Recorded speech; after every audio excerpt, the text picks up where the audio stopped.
We're starting there, really? Yes. Good boy. He's caring. He's thoughtful. I have a theory. Secret girlfriend. A girl who has a voice like mine. Oh. You have one. Who is your favorite girlfriend so far? It is always for me a toss-up between... Hello everyone, I am Moonlight150, or for this video, I guess you can call me by government assigned name, Kevin. As we're going real life for this one, as I have a very cool video for you all today, and we are in the home stretch for the premiere of Season 3 of 100 Girlfriends coming up here in about 2 weeks, as the recording of this video, or I'll put the date right up here somewhere. So I thought it would be cool to talk about to some of the people who bring the magic of 100 Girlfriends here, at least in the English dub. One day we'll get to the Japanese ones, maybe, if we can get this high enough. And we're here to talk to them about their careers as voice actors, their time on the show, and much more. So without further ado, I'm sure you're sick of seeing my face, so let's get to the introductions. So let's start with... It's everyone's favorite tsundere, the voice of Karane Inda, Ariel Graham. It's not like I'm excited to be here or anything. Okay, yeah, awesome. Hi, everyone. Yep, I'm Ariel Graham. I am a voice actress. I've been a voice actress for over a decade now. In addition to Karane, I've also been Samidare Asahina in Lucifer and the Biscuit Hammer, Kiko Yu in Reborn as a Vending Machine, I Now Travel the Dungeon, Tia in Overlord, and a bunch of other stuff. And then it's the voice of all the crazy misadventures himself, the narrator, Jim Ferranda. Hi, this is me, Jim Ferranda, the narrator. You probably recognize me more like this. I love the narrator because it's pretty much whatever voice is necessary for what he says. I've been voice acting for good lord, since 2003. And you can hear me as Professor Werkner Nordgrim in The Story of Wand and Sword, which is, I think, I'd be wrapping up soon. Kenya Yukimiya in Blue Lock, and Muscular, who beat the crap out of Deku in My Hero Academia, and also Claptrap and in Borderlands 4 and 3 in Wonderlands, and also now in Borderlands 4, also all the psychos, but I'm not going to do that because I'm going to bust everybody's ears and my own voice. So, yeah. Awesome. And with the rising baseball star herself, the voice behind everyone's favorite masochist, Iku Suto, it's Rebecca Kiara Marano. Hi! I also brought a prop like Ariel. I have. Hey! Yeah! She has merch! Or is that handmade? No, I got this is from I think Jim got this for me in Japan. Oh, yes. Awesome. I do. This is something though I do have at the cons. If anyone comes to one of my cons, I have. Influencers. Oh my god, That's I so love cool. That is those. amazing. Oh, I need one of those. You can't see it, but I have a custom sticker of Iku, and I wrote out her quote, "The pain," and then it's a signature on the back. No, seriously, guys, she brought those to Otaku Food Festival earlier this year. They are so stinking cute. Oh. I'm mad jealous. And other than Iku, you may have heard my voice as Chelsea in Dr. Stone, which is finishing, and it makes me very sad. Yoichi Shigaraki, which is the young one for all in My Hero Academia, Sarah in Roll Over and Die, Kai for Teogonia. If you play video games, I play a bunch of the sidekicks like Peels the banana dog, Shion in Jack of All Trades, and then some characters in Genshin. Oh, got a Genshin person here. Nice. All right. And last but certainly not least, the love monster himself, the voice behind God's Gift to Girlfriends, Rentaro Aijo, it's Travis Molinex. Hey everybody, this is Travis Molinex. As mentioned, I am the voice of the ultimate boyfriend, Rentaro Aijo, or often called the internet Chad Turo in various iterations. But also you can hear him in voices things like Nichiro Nanase in Blue Lock, Buffalo in One Piece, Yamauchi in Classroom of the Elite. And yeah, I've been doing voiceover in anime at least for the last 10 years, so like pretty much all over the place in different spots on there. But I'm primarily known for that. But yeah, I'm excited to talk about this very interesting, quirky, and honestly way more massive show than I ever thought it would be. Now that we're into it, so I'm excited. Yeah, and a good segue from that actually is I guess I could briefly mention is the fact that the 100 Girlfriends has kind of broken already a couple of records in anime. Not only the speech, but also the fact that we're already at season 3 so quickly. Like, I did a little research, and 100 Girlfriends is now like tied along with like Kaguya-sama, and I think one other one I can't remember. Oh, Rent a Girlfriend.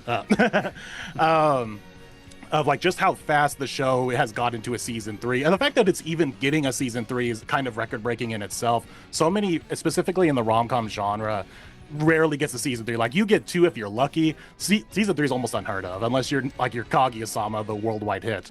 So, and if we get to season 4, like, we're in like the prestige tier list of rom-com. So it's crazy that we're like so close. But like I said, the fact that we're at season 3 with such a consistency of about a year and a half between seasons is almost unheard of for this kind of genre as well, because you can go so many years without a season. So that's crazy that like we're all part of something that's like this monumental in a way. Yeah, let's see. So I thought we could also start things off with getting to know everyone behind the voice actors, going to start how you got started in voice acting. As a fellow voice actor myself, I know a little all too well that everyone's journey is different. So I'd love to hear your journey into voice acting, and more interestingly, what got you into dubbing anime, since when most people think about voice acting, they think of cartoons, video games, and the like, not exactly dubbing things from one language to another. So whoever wants to kind of jump on that, I guess we'll start with Ariel. All right. Well, basically, I knew that I wanted to be a voice actress since I was about 8 or 9 years old. I'm not even exaggerating. I was reading an interview in Disney Adventures Digest. If anybody out here remembers what that is, you're a real one. And they had an interview, and the way that they framed it, they had an interview with, we're going to talk with Yakko Warner and Raphael from the Teenage Mutant Ninja Turtles and Pinky from Pinky and the Brain, and just all these cartoon characters that I loved. But it was an interview with one man, the incredible Rob Paulson. Yeah. And that was like the first time I actually learned what a voice actor was. It was like the first time my little kid brain realized that, wait a minute, there's people behind a microphone doing these voices for these characters, which was immediately followed by, I want to do that. So from then on, I really got into theater. I really got into speech in high school, speech and debate. Eventually, I went to work for a radio station in my hometown where I made my first demo reel with some commercials that I recorded. I sent it off to Crunchyroll, then Funimation. They liked what they heard, and I eventually made my way down to Dallas and just started doing little bits for them until they kept bringing me back in for more and more and more and more, and my career just kind of grew from there. Oh, that's awesome. So Jim. My journey was very, very different. I was in high school drama and stuff like that. I loved acting, but it wasn't, I was like, I can't go into that. I actually went into advertising, and I used to write commercials for Hasbro toys for 13 years. And to make a long story short, when we would present stuff to clients, we would end up like, basically, hey, I'm going to present this script. I'm going to be Cobra Commander and Duke and all these other people in this commercial. And it got to a point where they were just like, there was a G.I. Joe commercial, there was a budget mishap. They ended up having to have all of us at the agency go in and audition for it. And then we didn't slate our names or anything. So Hasbro cast me as Duke, Cobra Commander, Dr. Mindbender, Destro, and a British reporter. And when they found out it was me, it kind of became like, oh, it's cheaper. Put Ferranda in it. So I think I'm the only actor ever in an official capacity to be Cobra Commander, Duke, Megatron, and Optimus Prime in the commercials. And the internet's most hated Optimus Prime.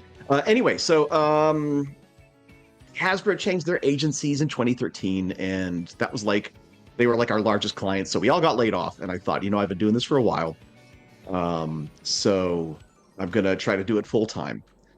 I was working 60, 70 hours a week, so I'd started doing voice acting on the side, doing stuff at Funimation, like Full Metal Alchemist and stuff. And but yeah, I built up kind of like a nest egg in case of emergency, and yeah, I've been doing it full time now for 13 years, and that's where I am now. Awesome. I guess the trivia for folks, anime folks, I wrote every Transformers toy commercial from the end of Armada all the way up to oh god, what the third movie was. They all kind of started blending together because they just got really bad. Thanks, Michael Bay. Rebecca. So I've been performing my whole life because I started off with like theater and circus arts and film and stuff like that since I was a kid. And I also found out about anime because apparently no one else had this, but we had the Funimation channel growing up, like on my TV. Yeah, see, everyone's confused. It's only my house. That was they made it just for me. Just for me. Just apparently. for you. So I found out about anime when I was like 11 or 12, and that got me really into just watching anime. But it wasn't until I was in college that I joined the anime club, and they watched it subbed instead dubbed, and I was like, oh, like I'd never separated the voices from the characters until that time, which I feel like most people don't because I see them as a whole character, and I was like, this is a job that some people do. And from that point, I also had went off to study abroad in Tokyo, where I really fell in love with the culture as well. So then when I came back, and I already had experience with acting and stuff from prior, I was like, you know what? I want to take a year after graduating, and I want to really focus on voice acting. And I did. I got into a voiceover academy in New York City, where I'm from. I got my demos, I got a bunch of training, especially on the business end, which I think is really important. And then from there, after a couple years of, doing my own voiceover business in New York, especially through COVID, I eventually came down to Dallas to work with Crunchyroll, because that's where all the anime is. Awesome. And then we have Travis. So, first time I learned about what voice acting was when I was a kid. My dad ended up sharing me this newspaper thing. He knew I was really into cartoons, knew I was pretty much a ham in general, just loved to perform in front of people and entertain them. That saw this article that specified in words, make 6 figures in your underwear, which immediately got me curious. So when I read it, I found out about this thing called voiceover, which I was like, it didn't really click with me back then. That's like, oh, there are actors behind Batman. There's actors that are behind the Animaniacs. It started to finally actually click into place. But when I went to school, ended up getting into music more than I did acting for that point. When you got into music, like, you had no time to get into acting as much as I wanted to get into it. But once I left, I started looking into like film degrees and then like getting into like filmmaking and things like that, which part of that also involved sometimes getting into trying to get acting roles. I quickly found out, as a guy who's 6'6" and built more like a person who's supposed to be the tough motorcycle gang member or the bouncer, that it's hard to find roles for a guy who is built like me but sounds like me too. I was way too friendly for most roles, so like it seemed like an endeavor that wasn't going to quite work out, so I started going into trying to get into voiceover. I lucked out that I was born and spent my entire life in the Dallas-Fort Worth area, which became this big anime town like 30 years prior. And I remember one of my college professors who did some bits for a show called Samurai 7 is like, did you know, Funimation's like a block away from your campus right now? So me, not knowing what I was doing, not knowing how to get involved in the business at all, just drove right to the studio, walked in the room and said, I want some auditions. Can I do some auditions? And in their confusion, and if you don't know, you're not supposed to usually do that. Please don't. Yeah, don't do that. Was a different time. It was a very different time. Very different. And at the very least, they were nice enough to give me an audition. I wasn't ready. But then when period passed that I wasn't getting called in, this was about maybe 2008, I was like, I better learn how this stuff works. So I spent like the next almost 10 years kind of polishing the craft, trying to get good at it. But there was just a certain point in my life where I was getting to a point where I was thinking, this is probably not going to work. It's a pipe dream, and I tried for 10 years. It's just I don't know how to make this work. But to make a long story short, a director that I worked with on an indie video game like 10 years prior messaged being like, hey, I'm casting for this game. If you feel like auditioning, I don't know if you still do voiceover, give it a shot. So I did, spontaneously, just to see if it would work, and I got cast. But then about a week later, I get an email from Funimation going, hey, can you come in and do bits for One Piece? Which, again, is almost like 10 years, almost 12 years removed from my first audition there. Caught me completely off guard. And since then, I've been just sticking in this anime sphere for this period of time, and I've definitely felt lucky and privileged that at one point I felt like my dream died, and then as soon as I felt like it died, opportunity came, and gave me a chance to do this, which, if things went any differently, I don't know if it would have worked out this way. I don't know if I'd be voicing Rentaro at this point, but, I enjoyed the ride so far. That's awesome. And it's funny, I kind of have like a similar thing. Like, I'm not as you, I'm 6'1", but I also have like this, and I'm built like a football player. Like, the football coaches bugged me throughout high school. It's like, why aren't you playing football? and and I have like this baby face, so it's just a mismatch in the acting way of like you're this tall big guy, but you sound and in the face just don't look it at all. Maybe I need some tattoos or something to try to. I still catch people off guard this day with it. They look at like they'll hear this kind of timid voice, like if I'm standing behind, like, "Excuse me, I need to pass by you," and they're turning around expecting a teenager, and they're like, "Oh God, didn't expect that." But that's awesome that you also continue to grow afterwards, because I feel like a lot of people after rejection or feeling like their dream dies are like, well, what's the point? But the fact that you were like, maybe I should learn how to act is great, because that way when you got those second chances, you were able to succeed instead of having a repeat of last time. Yeah. There are like, sorry, go ahead. And back then especially, like, there weren't a lot of resources of like knowing what to do. Like nowadays we're lucky as actors that there's so many different outlets to learn and it's been more established, but back then especially, like, there weren't really any guides, and some of the guides were pretty well guarded by people in the industry because it's like we worked hard to get there. If you want our information, you got to find it yourself. So a lot of it was just exploring and trying things and messing up, but like that process has definitely hardened me to the industry quite a bit, which I definitely take as a benefit. Yeah, that's definitely how it was for me when I first started. I still vividly remember going to my college guidance counselor and telling her that I want to become a voice actress. And she just gave me this quizzical look and was like, well, don't you have to work for Disney to do something like that?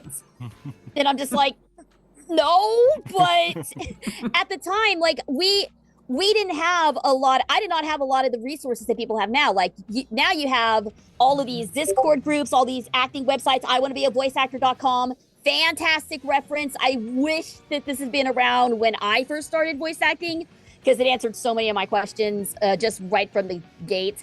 But yeah, I kind of bumbled and stumbled my way through this industry as well. So I feel I am extremely fortunate to be where I am today.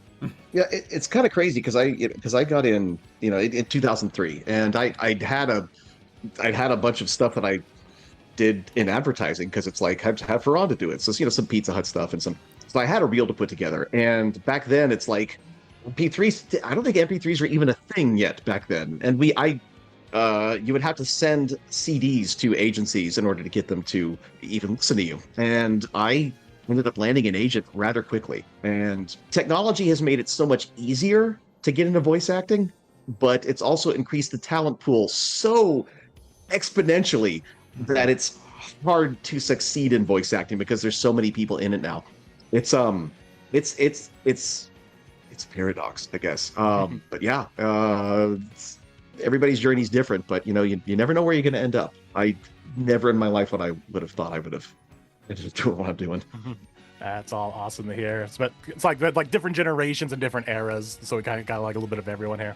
All right, so let's see. So I'll go over what I'd said to you guys, to the audience, that we're going to be starting with. So I kind of did a rewatch of both seasons, and I kind of just jotted down some of your performances that really stood out to me throughout the whole show from you four.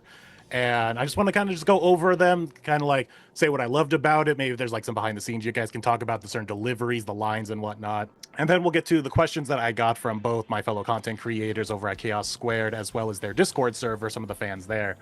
Let's see, as I said, my notes are kind of scatterbrained, so they're kind of like in episode order as I thought about them as I was watching. So let's see. Oh yes, episode 1. So Ariel, I don't know if you're aware, but at least in my corner of the 100 Girlfriends fan base, and that includes the shared fan bases of Chaos Square, Backtracks Reacts, and the like, one of your lines has become kind of lived in infamy, and I got actually so many questions submitted about it too, so I have to ask about it. In the first episode, there's the line, blasting out a piss. I suddenly felt the urge to blast a piss, so I was simply digging around for the perfect spot.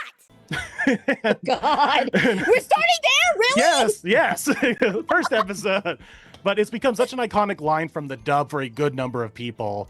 And so I just want to know, was that something from the script writers, or did you and the director in the booth come up with that? Is there any kind of story behind that line? Because it's so different from the J, and even both versions, like the fan translated and the official version of the manga, it's so different from what is in every other form of medium of the show. That was 100% scripted. I could not believe it when I looked at the line and I'm like, you actually want me to say this? Like, what? But I have to say, like, a lot of credit for the absolutely unhinged stuff that Karane and a lot of other characters say. A lot of the credit for that goes to our scriptwriter, Macy Ann Johnson. She's amazing. She does a phenomenal job with the script. I wouldn't be half as funny if she wasn't working on this show. I feel like she deserves a lot of credit for the crazy stuff that we say. So much of the dub's heart is related to Macy's writing, and you can always tell like when there's a certain joke added that way, because Macy has a really good habit of not only like playing with words, but playing with alliterations, adding little puns and rhymes and things like that. And sometimes so many references. A lot of references, or just even writing humor that is supposed to be like old-timey humor, but made in funny ways. Some of that's also Helena too. Like Helena loves that kind of humor too, so it really does add a lot of this this nice texture that makes it unique, but also pretty timeless. You can watch it probably in any era.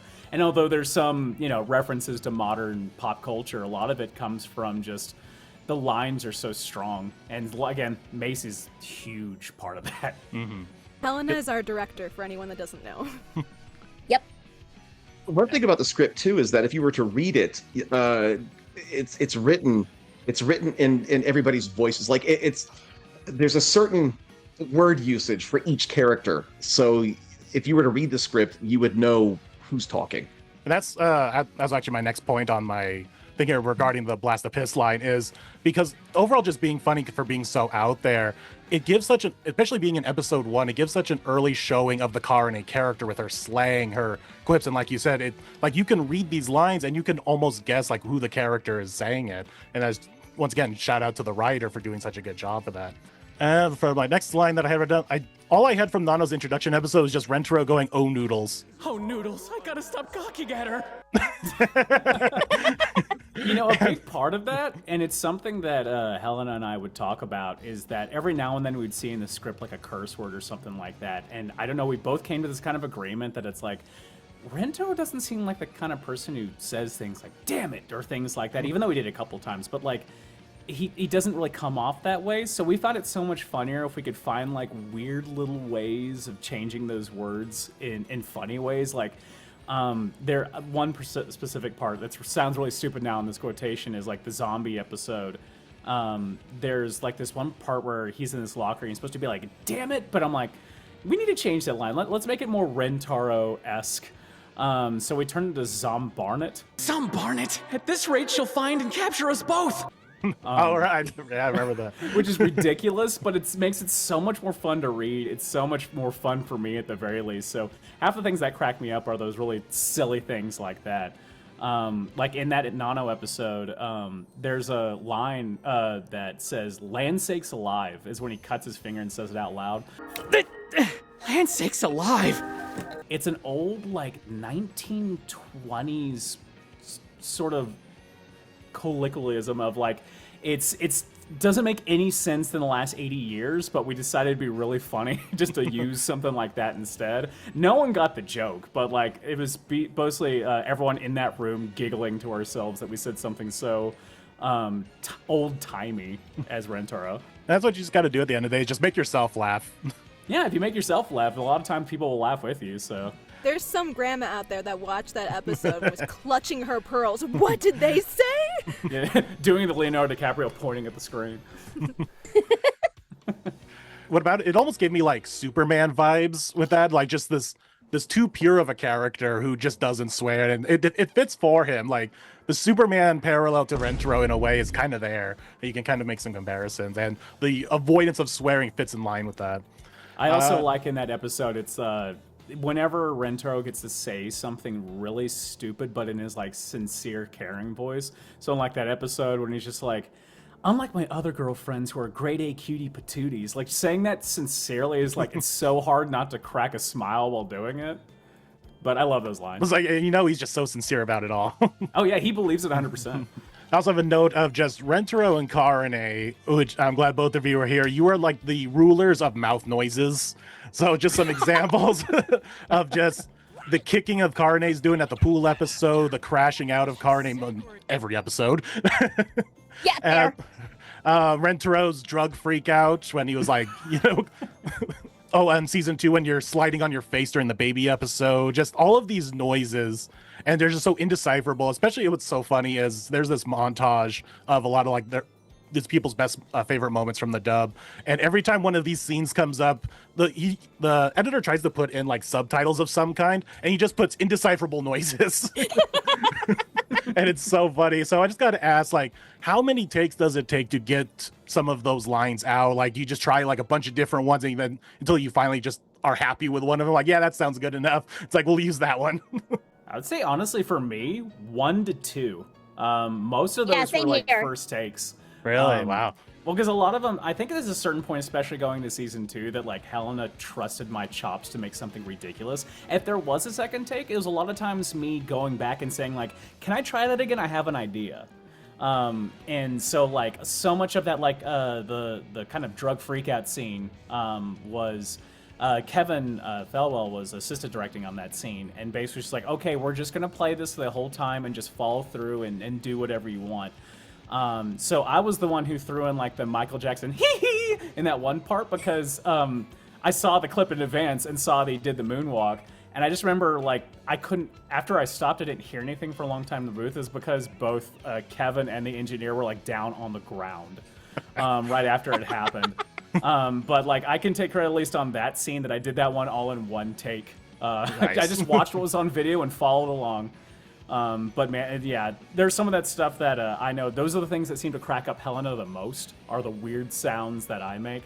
And I will say, as a watcher myself, the weird sounds that all the other girlfriends make also crack me up every time too.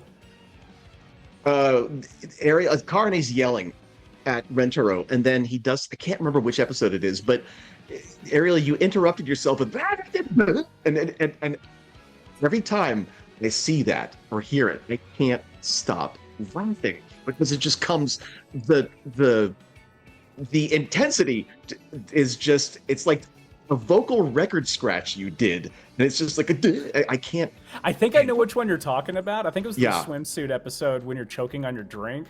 Because I cracked up at the same point, because you're in the middle of a conversation, somehow you come back to like in the middle of it, and I'm like, how did she do that? It's not like I was looking at their. I can't really explain it. They just kind of come out of me. I make weird noises on the regular, just in my everyday life. So when I have moments where Karane is like yelling, just kind of freezing like that, or just some weird ass noise that comes out of her mouth, like it's just gut instinct for me. It's just I see it and I just like, okay, it would probably sound like this, and I just go for it. There's really no other explanation other than it just kind of happens. It just kind of happens. It's like, that's the pros for you. That's the pro voice actor for you. I still think one of my favorite Karane sounds was like from episode 2 of season 1.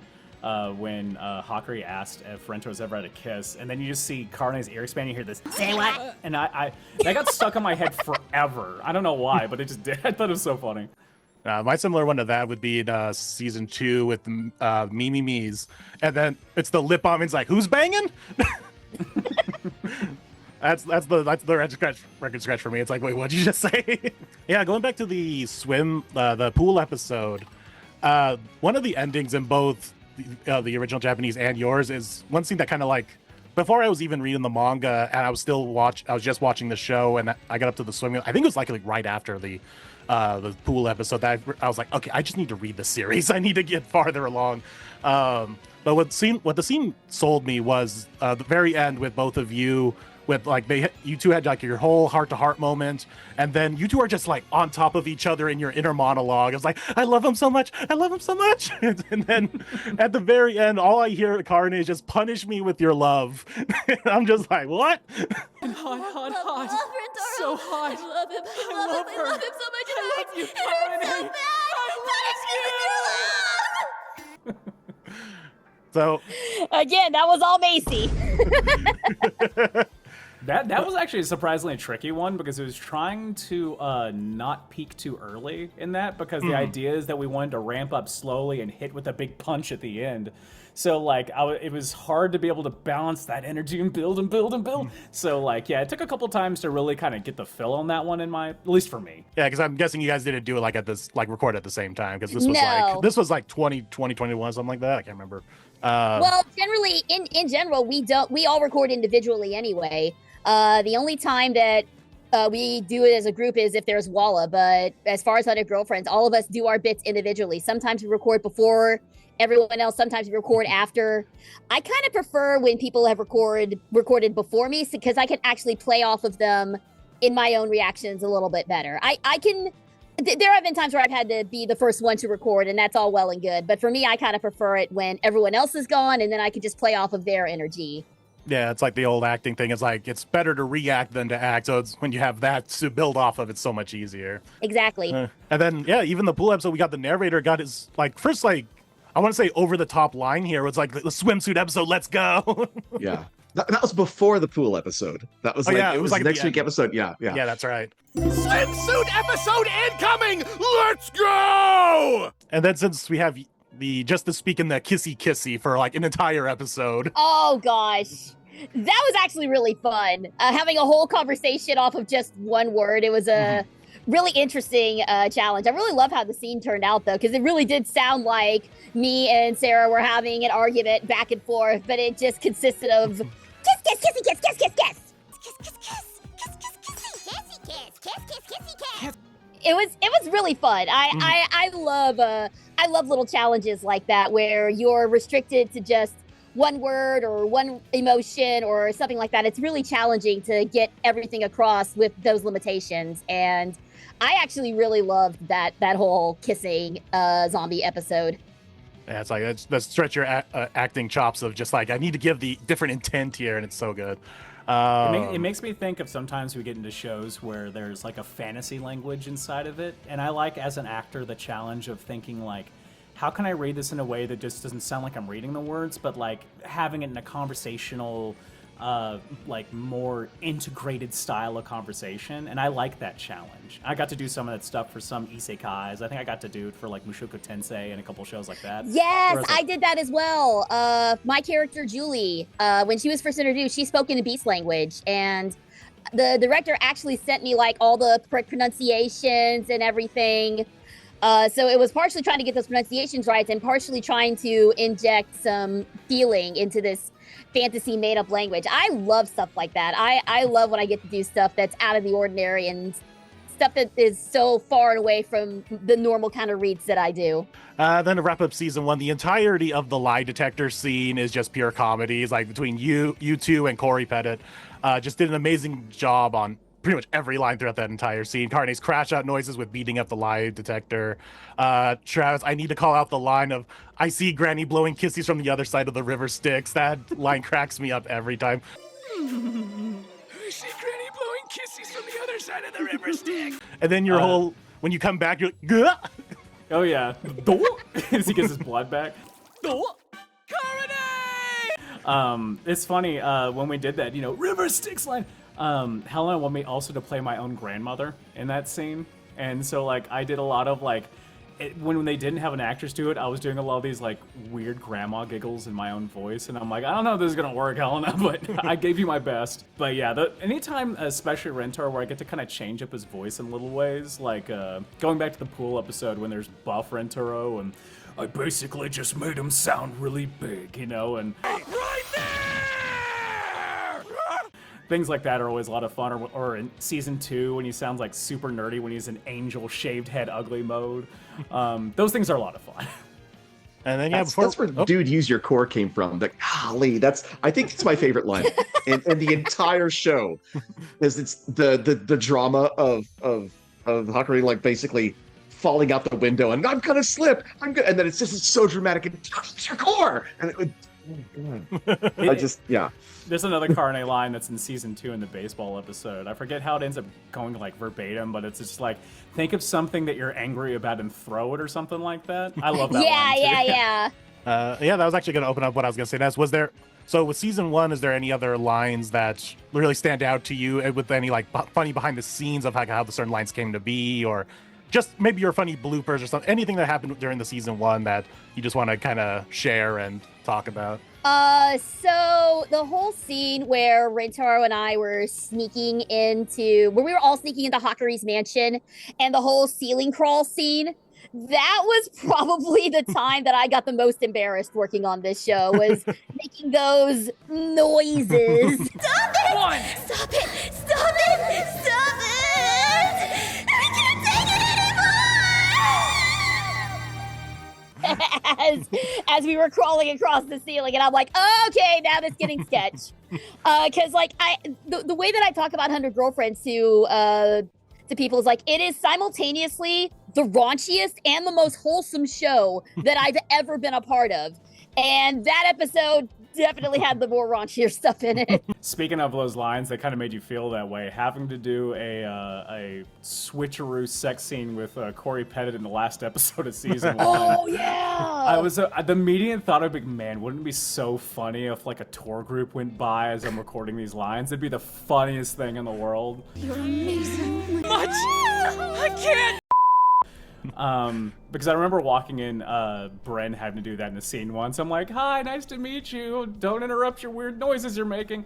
Yeah, that and the fact that when I came in and Corey was doing some of the screaming lines when they were in different nightgowns and things like that, there was this like unhinged scream. And I remember Helena being like, we don't have to use that one if you don't want to match energy. I'm like, are you kidding? Of course I want to try to match this energy. Like, if I pull back, that won't be fun. Man, there's so many lines in that show that were just so fun to do in that first season. It's funny, a lot of going back to a lot of what I enjoyed personally, beyond the fact that it was like a good moment to show these like sincere emotional reflections and things like episode 3, which was like, there weren't a whole lot of jokes in episode 3. It was definitely more trying to feel the warmth of characters, where I kind of got more of an understanding of who Rentaro was.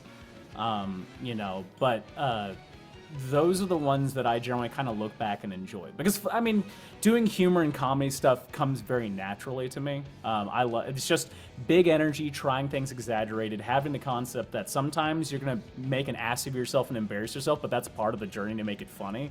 But getting those moments where, like, I got to do, like, some genuine, serious heart-to-heart stuff with my castmates are the parts that really, like, I remember enjoying probably the most during the process. Like the scene where saving Hakuri from jumping out the window, and the heart-to-heart literally scene between Karane and things like that, are just the scenes that I personally, like, when I was in the booth, like, I felt the most fulfilled by the end of it. Yeah, it's always interesting when you do like comedy series, and it's always the serious moments that will always be the standout from both, I think, as an actor and even the fan too. It's like those were the ones that will stick with you. Well, it's one of those things, especially as I understood the character more. Like, I think you can ask most voice actors when they do these characters enough that part of the performance aspect is not only understanding the character as written, but understanding the character in yourself. And when you start performing that character more as yourself, you start to identify with certain aspects. And for me, when it came to Rentaro, like, the big part that clicked with me the most was that the thought of his girlfriends not liking themselves was heartbreaking to him. Because if they hated themselves and he loved them, then there's something wrong. So whenever it came down to conversations of aspects they don't like about themselves, it hurt him. And so I made my performance very much like he felt heartbroken that they felt this way. That's why it almost always sounded like he was on the verge of tears sometimes, because if you cared about someone that much and they hated themselves for the reason that you love them, like, it's not a angry come to Jesus moment. It's just like, I'm heartbroken you feel this way.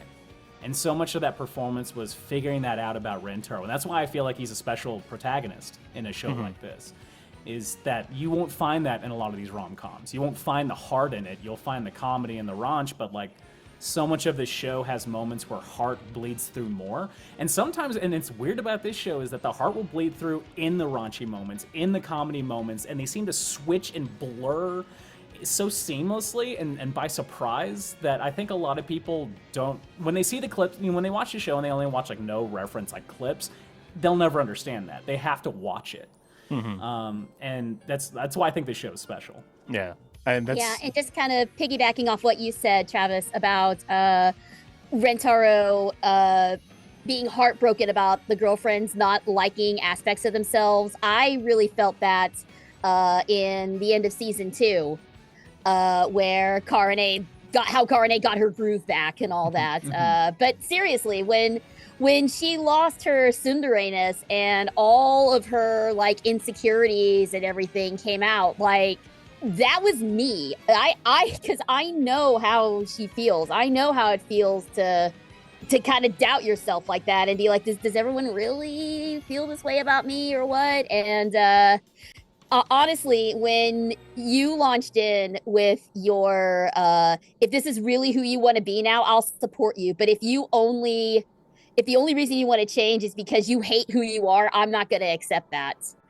Honestly, it kind of felt like what my husband says to me sometimes when I get in those moments. So those tears at the end were real tears. That's so good. Yeah, that whole we'll get to that scene in season 2, but yeah, it's just that's like the clincher of like, okay, this is the series. Like this is the series that really differentiates itself from so many others that try to do it, and yet it's also like the most extreme example. Like you have so many other like harem anime with like 3, 4, 5 potential girls, but no, it's like here's just going up to 100, and yet you're also the series that is like the most heartfelt.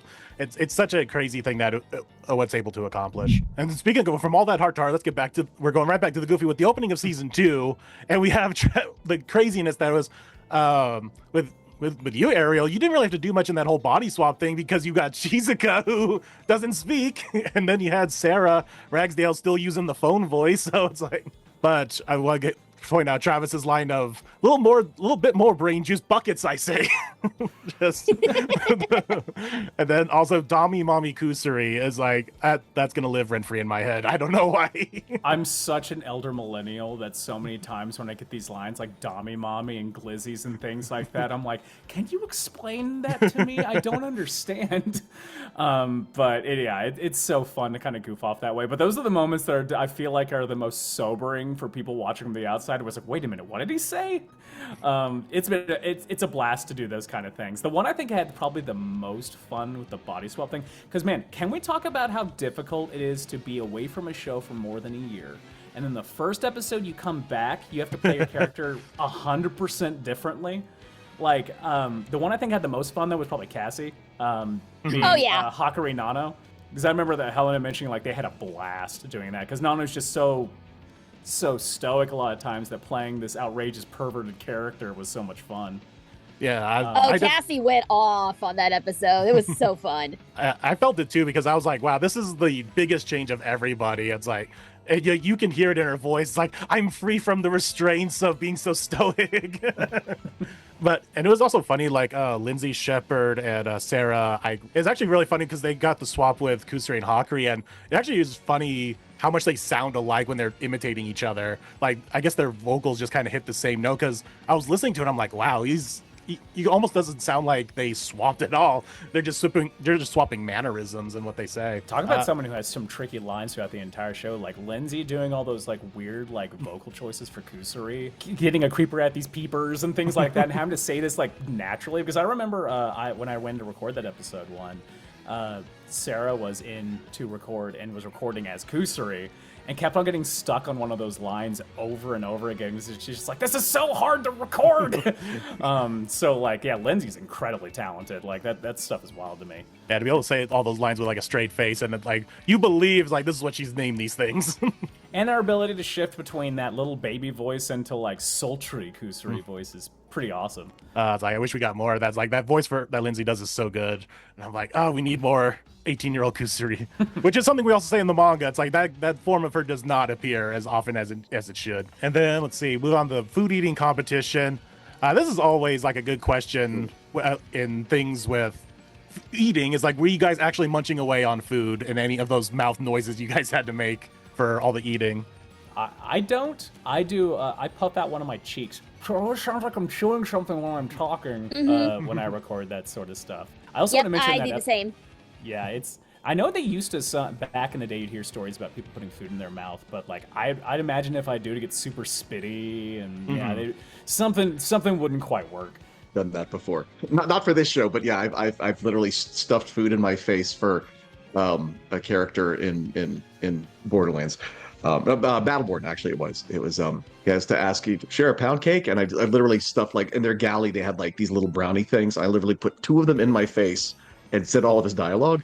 So yeah, The problem with Baller. actually putting food in your mouth is, like, after those lines, your mouth, for those who don't know, we get something called mouth clicks, which is basically like if your mouth is super moist or if Yep. there's like food or whatever, and it kind of ruins the recording because then you hear all this kind of sounds. And so it's really hard for us to figure out at what point we have to eat beforehand or drink beforehand so that we don't have that issue when we're in the booth. Very I true.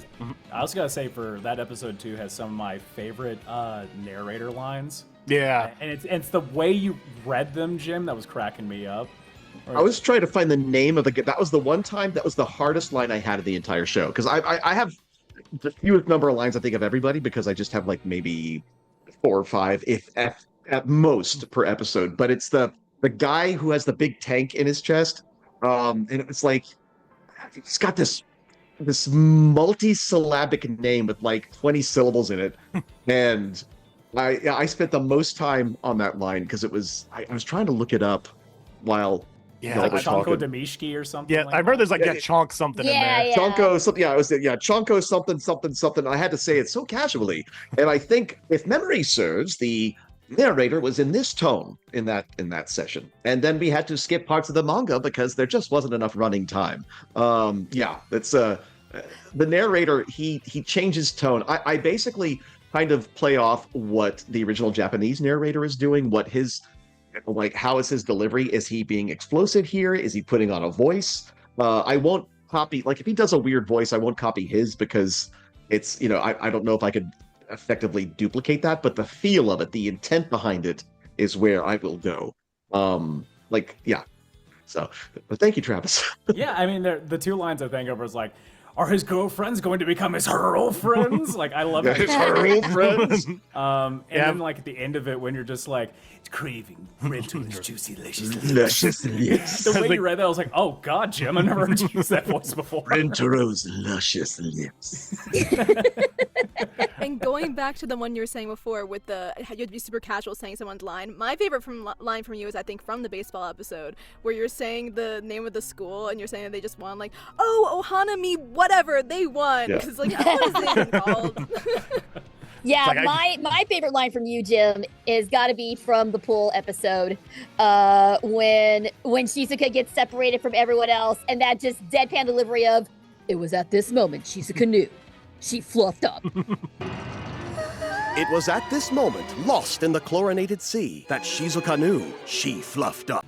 Me and my She husband fluffed up. still quote that to each other back and forth. That was a challenge, because I came in to record that after Ian came in, because that was when I got that respiratory thing that was going around Yeah. like everywhere in Dallas. A lot of people still wonder, it's like, why was Ian in there? Anyway, there's a respiratory thing that was going around in Dallas, and I had caught it. Now, I could have come in, because I could have gone, say the line, but then when you come in, I could have spread that to everybody in the studio, and we all work on our voices. And it's like, if I was an asshole, I could have gone in and done it. But I like to think of myself as not being an asshole, so I called in sick.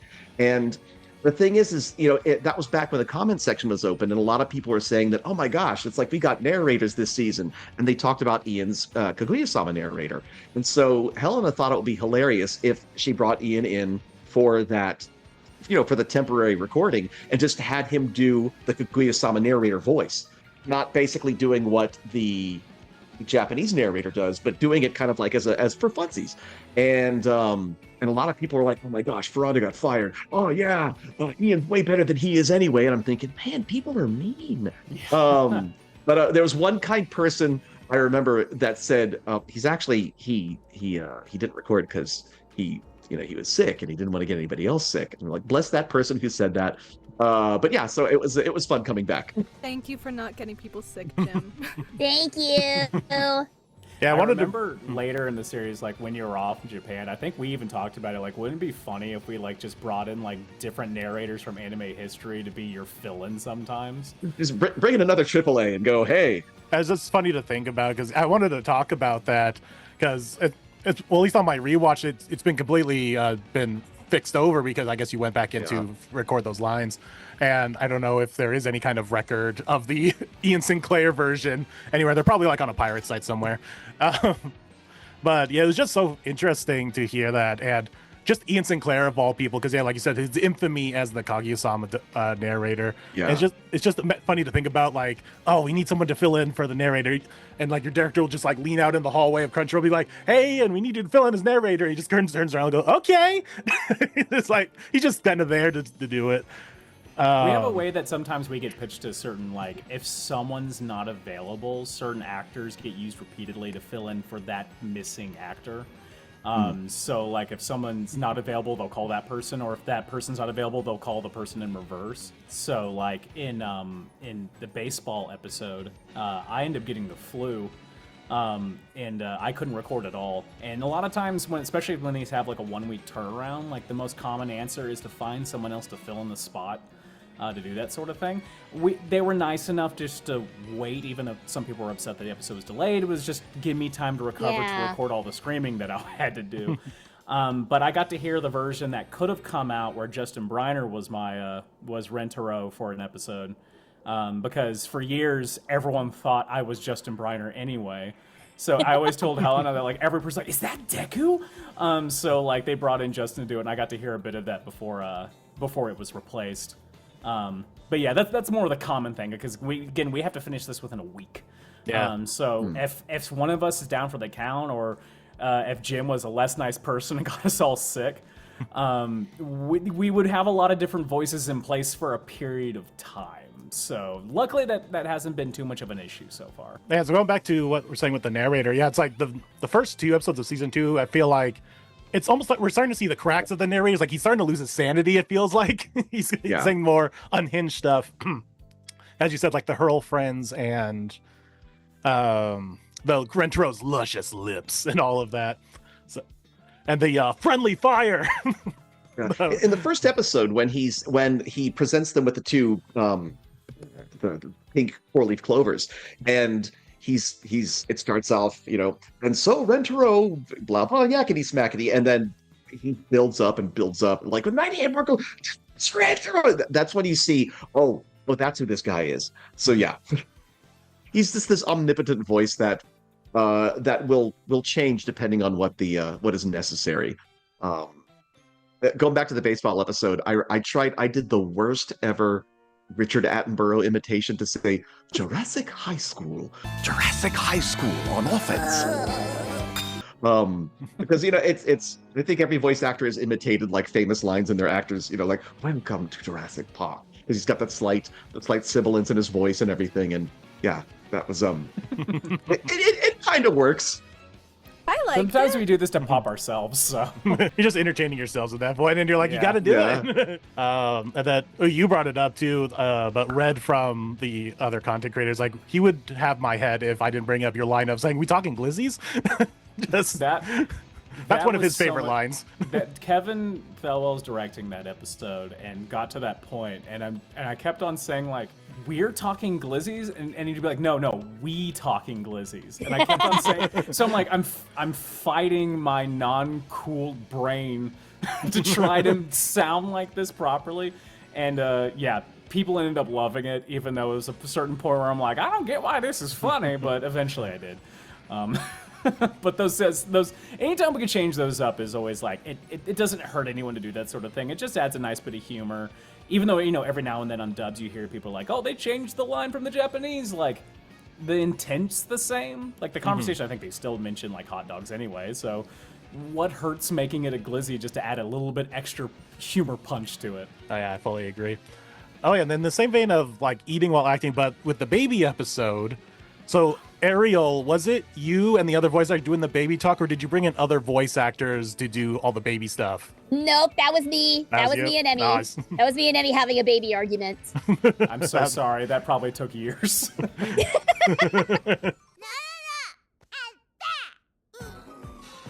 Oh, that's so cool. Because I have heard of just like actors who like specialize in like baby talking and screaming and all that being brought in for certain things like that. But that's awesome that you guys were all able to do that. Oh yeah, and then Travis, I want to say probably one of my favorite lines. I don't know why this line is so funny to me, but I had to pause the video one after I heard this another time. But it was the whole holding baby Nano and she pokes you in the eyes and says, "Baby talk isn't efficient," and you start rolling on the ground. I don't know why that line gets me so good. Right, I get it now. Baby talk isn't efficient. But it's just the cut from, it's like baby talk isn't efficient, and then there's like this millisecond pause, and then you just like go, ah! It's that classic comedy thing that extreme shifts in emotional levels, especially when they're instantaneous, are almost always funny. Mm-hmm. And the fact that it's a good lead up, because the gentleness of me just being, you could just poke your tiny little hands, and then being all gentle, and then you hear this crunch as she snaps him in the eye, immediately catches you off guard. So like a shifting into a loud, like big throaty, desperate scream and pain voice. Yeah, that stuff always cracks me up. It's always so fun to do. So then we get Iku's debut here. It's like, yay. And then, of course, we have, like, how do we not talk about Iku and her introduction especially, but just, like, you start off strong with the pain, the suffering, the agony, and... I can hear the heart emojis. Whatever that noise you made that was like when my soul snaps in two, that's like that delivery was like, oh God, woman. And then so I can see how you got the role if you're making deliveries like that. So what were those lines like, especially like the first thing you're doing as the character are these kind of lines? Yeah, so if anything, I think maybe my audition was even a little bit crazier because I didn't have to worry about matching the flaps. Mm-hmm. Yeah, Iku goes from 0 to 100 very quickly and very early on. So you gotta be very comfortable just kind of letting it all out. But it's so fun because she has so many layers, you know? Mm-hmm. And let's see. Oh, and then when we get Iku introduced to everyone else, one of the other Karane's lines that will live rent-free in my head is, so she's a sub and a starter, which is... I forgot about that one. So she's a sub and a starter? I can't remember if it's in the Japanese version, but you have just so many great lines that are you're just off camera, and so you're free to say whatever you want, basically. And Karane's just chiming in as the peanut gallery, and those are some of your best lines. And I don't know if the sub version has that or not, but... Yeah, you and Macy are just like killing it with those lines. Like I said, the who's banging, and now the she's a sub and a starter. Yeah, I so many of Karane's one-liners are like are so off the wall, and like again, a lot of that is attributed to Macy, but I do enjoy being the quote-unquote straight man of the group, just slamming on everybody else and making fun of everybody else. In like a loving way, but yeah, I enjoy having all the little quippy one-liners. It's really fun. And the narrator continues to fall into more madness when I love the line of, both of these schools just have really stupid names. Yeah. Really stupid names. Now that I say it out loud, both of their schools have really stupid names, don't they? It's like he's just giving up at this point. Yeah, I wanted to make it sound like I was literally supposed to say something else in the booth, and I was trying to make it sound like it was like I'm an aside to Helena. I'm like, schools have really stupid names. And then we got to talk about the whole Super Saiyan lover speech thing. Like that whole scene is just like perfection from everybody. Like we have what starts with Karane's murder meteor, like. Was that like a hard line? Because you're like stretching out like murder. So I loved that whole scene. That was one of the highlights of season 2 for me, because I grew up on equal amounts of Sailor Moon and Dragon Ball Z as a kid. So I grew up on both of those shows, and I figured this is the closest I'm ever going to get to actually being in DBZ, so I'm just absolutely going for it. And in fact, that opening speech, when the girl is talking smack about Shizuka, my whole little, what chipmunk are you talking about? You're talking about Shizuka, aren't you? I was trying to mimic Sean's original performance, because that was a direct reference to Krillin. That little bald guy was my best friend. His name was Krillin. which caused him to go Super Saiyan. Krillin getting destroyed by Frieza. And we actually played that clip in the booth so that I could get a feel for how Sean did it. And basically my version of that was just me imitating Sean. And like I said, it's the closest I'm ever going to get to be it in DBZ. So I just freaking went for it. What's Rentaro say? It's like you can't hit the ball, just like smack it to the ground. And and then it's as I mentioned, like I was, that was a tough episode for me to do because I was post-flu, and it was a bad one. It was like 104-degree and things like that. So they were really nice to like slowly introduce me back, but they're just like, look, if this gets too hard, like just call it and we'll record it on a different day. Like they couldn't be more accommodating to it. But like I remember getting that episode and like him doing the catch at the end where he screams his lung out. I basically looked at Helena, I'm like, I'm gonna do this once. That's about all I can do. But I'm going to give as hard as I can, and hopefully I won't mess up the line. And I messed up the line, so then I did it twice, and I nearly felt like I was going to pass out.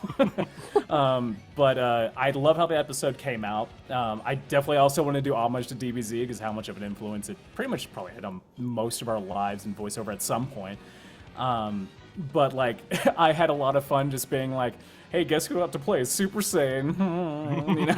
Like there was a jokingly smug thing I had to do online a bit, just being like, hey, I get to be, mention One Piece, I get to be in DBZ and things like that, ham-fistedly. But yeah, that was, whenever I get to say lines like that, it's always a big blast, but like definitely getting those yell lines out in that particular one. Also, I will say, did episode 6 and episode 7 on the same day, so after getting sick and trying to do all this stuff at once, that was a definitely interesting experience. But I'm glad I stuck it out. A lot of that stuff, I could have half-assed it, but there's pressure from fans, especially with how much people like Rentaro, that like would not like that the fact, but also I don't want to do wrong by fans by making it seem like I'm not giving a full effort to those kind of things. So like, if I always tell myself when I feel like that and I record a line, I'm like, you can suffer through this later, but give it all now. And that was one of those days for sure for me. Yeah, and we all appreciate it. Well, speaking for fans, we appreciate it. And of course, Iko's like just stuffing her hand in the ass, like, I'm good to go. I mean, obviously the Super Saiyan part too, but like, it's so uncommon for women to get to do sports anime too, and so the fact that we got to have this super intense, dramatic but comedic like sports anime episode, I was just so excited, because even just like her like hitting the ball, it was like 3 separate times of her still doing it. And with the scene, and then Marissa Duran, who played Rapuko, shout out to them, because that whole scene with them and you, Jim, with kind of going back and forth, it's like, and you can hear them say, "What? Who are you people?" It's like, who's talking? Like, as she's like losing her insanity as she's now hearing the narrator, is so good. And awakened by fury. Who's talking? Yeah, shout out to, it was like a who's talking. shout out to Marissa Duran. I love whenever they pop up in something. And then at the end of the episode, Rebecca, I gotta thank you for the ending of that baseball episode. Like, even after 249 chapters of the manga still going, Iku's I love you scene at the end of that is still like in my top 5 moments of the whole series. Oh. And the animators did it justice, and Rita Takahashi did amazing in the stuff, and then you just did absolutely beautifully, both you and Travis. It's like, so it's now like one of my favorite moments of the whole thing. Thanks a ton, Rentaro. I love you. It's just no notes, just perfection. Oh, yay. Oh, sorry, It's a go on. nice little encapsulation of the series we talked about earlier, that somehow they can wrap something that's so silly and ridiculous into something that's so heartwarming and genuine. Because, I mean, she does run up in her underwear after her uniform exploded on impact. And yours like standing in a and crater. My uniform has exploded as well. So we're both standing there completely obliterated from a baseball game, which is ridiculous on its own, but then there's so much heart warmth right inside of that, too. Yeah, because also, similar to what you were saying earlier, I really like that in the episode, it wasn't just about her. Everyone just kind of thinks she's a masochist for, like, the comedic aspect or sexual reasons or whatever, but, like, in the middle of, I think it's a previous episode, you kind of discover why she's a masochist. She's a masochist for, like, hard work, and I love the scenes where you have almost said Travis. You have Rentaro coming to check on her because she's working herself to the bone, and he's drinking all this water so he can take realistic bathroom breaks to go and check on her. And they have like a little heart-to-heart scene of her being like, no, I have to do this for you. And he's like, no, stop it. And it does have that heart-to-heart moment, the real moment, not just like comedy of, haha, they play baseball and now she's in her underwear. And that bed scene, as well as sincere it is, you also keep in mind that Hahari's right under the bed. Yeah. So it's like there's still the goofiness in there, you know? Yes. It's what makes the show work, I think, because it's Rentaro is like, there's so many harem comedies where, the male lead, he's always horny and he's always like, oop, oop, oop, you know what I mean? And it's the way it's written. But Rentaro, he's such a sweet boy. He's just like, he's gonna grow up into Mr. Rogers, I think. I'm not sure, but and everybody genuinely loves each other in the show. It's just very unconventional. I agree, because like it's not just Rentaro, like the girls themselves, they all genuinely love each other, because like we were all worried about Iku overworking herself to death. We were all ready to jump in and help Kurumi with the eating contest. And in so many of these harem animes, the girls are all fighting one another. Because like I think back to like stuff like Tenchi Muyo, Love Hina, like those old school harem animes where all the girls are scheming against one another and being honestly really catty and bitchy to one another. Not here. Like the love is genuine, not just from Rentaro, but from all the girlfriends. And I think that is really awesome to see, is seeing everybody getting along and none of this backstabby, he likes me, no, he likes me nonsense that you see in other harem anime like this. It's really unique and it's really refreshing, honestly. I like to confront that issue in episode 2, because literally it's the argument between Karane and Hakuri are kind of establishing the idea that it is competitive. And Rentaro's like first thing to say is like, it's more important that you guys get along than anything. I was just gonna say, I think that's what makes it work, because as we get up to the point of 100 girlfriends, they can't all have alone time with Rentaro, but the fact that they get just as much enjoyment from each other helps fill in that gap, so it doesn't feel like, oh my god, the tension of, well, when do I get my turn with the boy? My turn with the toy. Boy, not toy, but that too. No, you said boy. I mean, they turned him into toy in the end credits, so it's kind of both. Yeah. Like you said, it's one of those biggest strengths of the series, because so I think, Travis, I know you've read the manga. Has anyone else? I've read bits of it. Bits of it? I've read some of it. Some of it, okay. I'm also the some, not all. But yeah, it's even to this day, like 200, like I said, we just got 249 last week. It's still like the strongest point of the series that, yeah, they still all get along. And even on some of the chapters where it's like, okay, now this is definitely going to lead to some kind of, strife between some people. It's like, no, we're all going to make this work. And it's crazy that the writer is still consistently able to do this. And it's the strength of the series.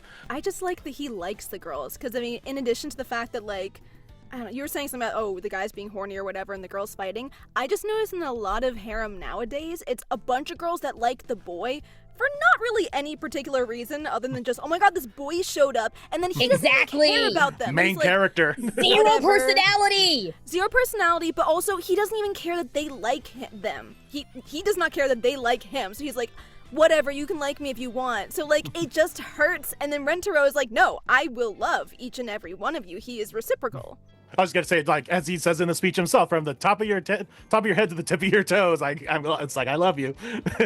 Yeah, I'm hoping it's almost like educational for folks, because sometimes I would see like a comment like, why are they so into Rentaro? And they'd say something like, he's got like these big eyebrows and he's not really that handsome, and it's just I see comments like talking mean about Rentaro, and it's like I'm like, but he's a good boy. He's caring. He's thoughtful. He's it's like, and it's almost like, in a weird way, it's probably some of the best relationship advice you could get from a show, of being selfless. You know what I mean? Mm-hmm. Yeah. First off, I'm gonna fight anybody who shit talks Rentaro, because he is the goodest boy.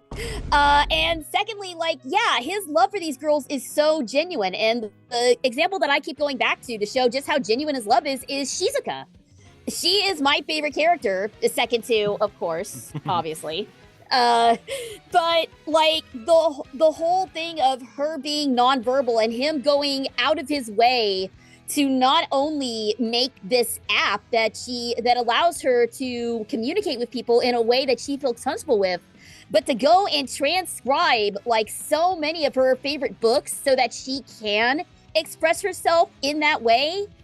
Like, that is mind-blowing. That is one of the sweetest things I have ever seen, not just in anime, but in like any media. That's one of the sweetest expressions of love that I've ever seen. And like, that's what sold me on the show. I mean, obviously I was sold from the get-go, but like upon rewatching it with my husband and showing him everything, that's what sold us on it, was that whole scene with Shizuka and the lengths that Rentaro was willing to go, not just for her, but for all the girls. It's this kind of love that he has for everyone, genuinely.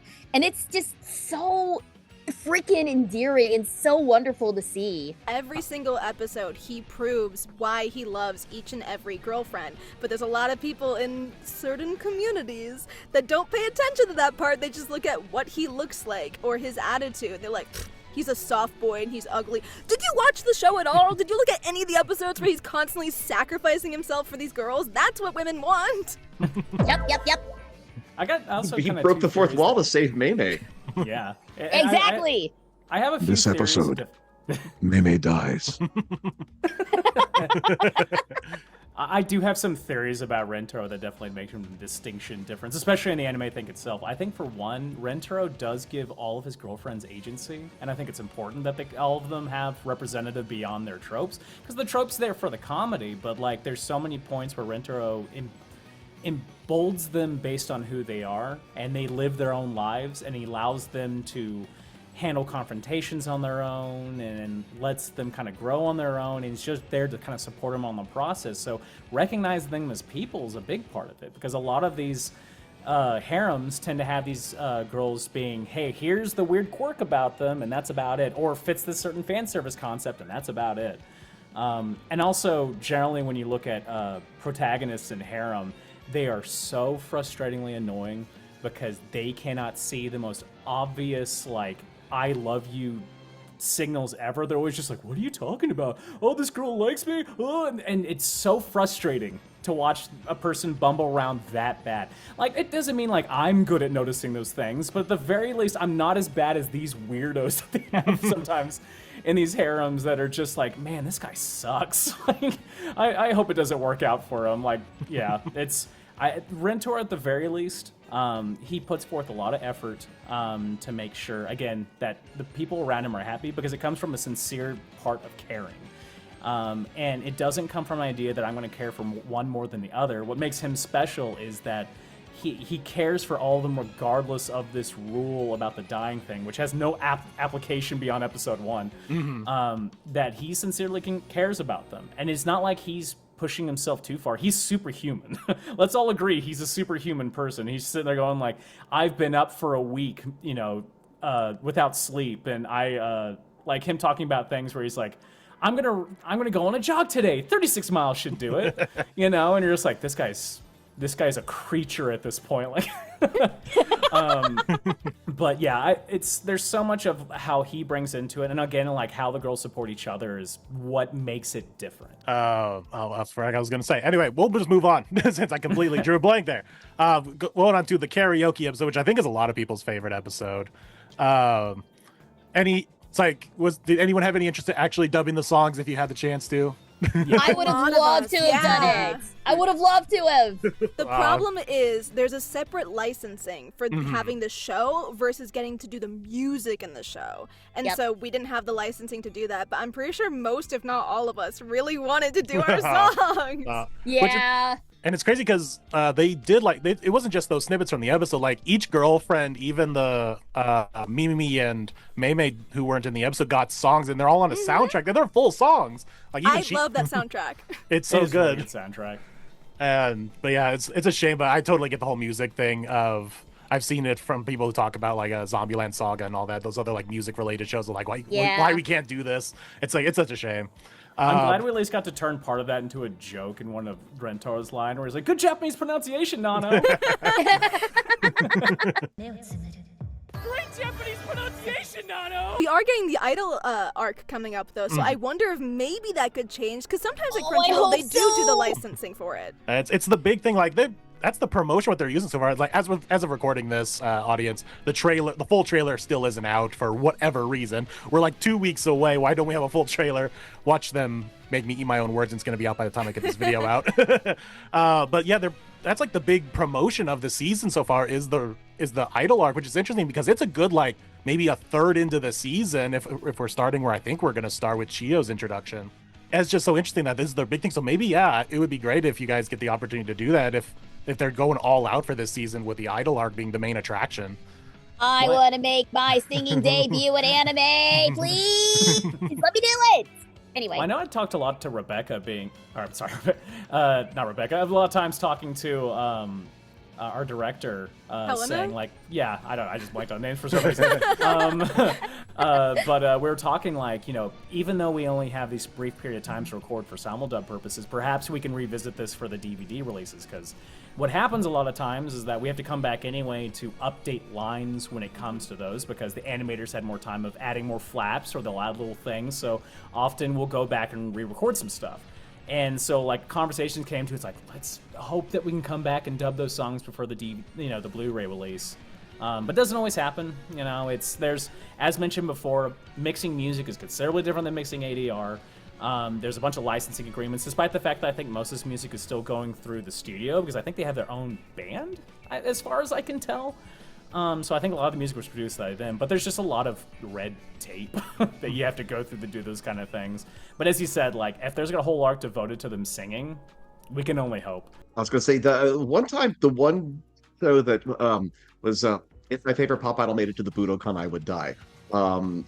They ended up dubbing the songs, and that made it to the DVD, or the Blu-ray. Oh, that's cool. Yeah. There's a couple shows like that. The one that came out last season, the Tune Into the Midnight Heart or something, they also got to dub their English. Yeah. That's cool.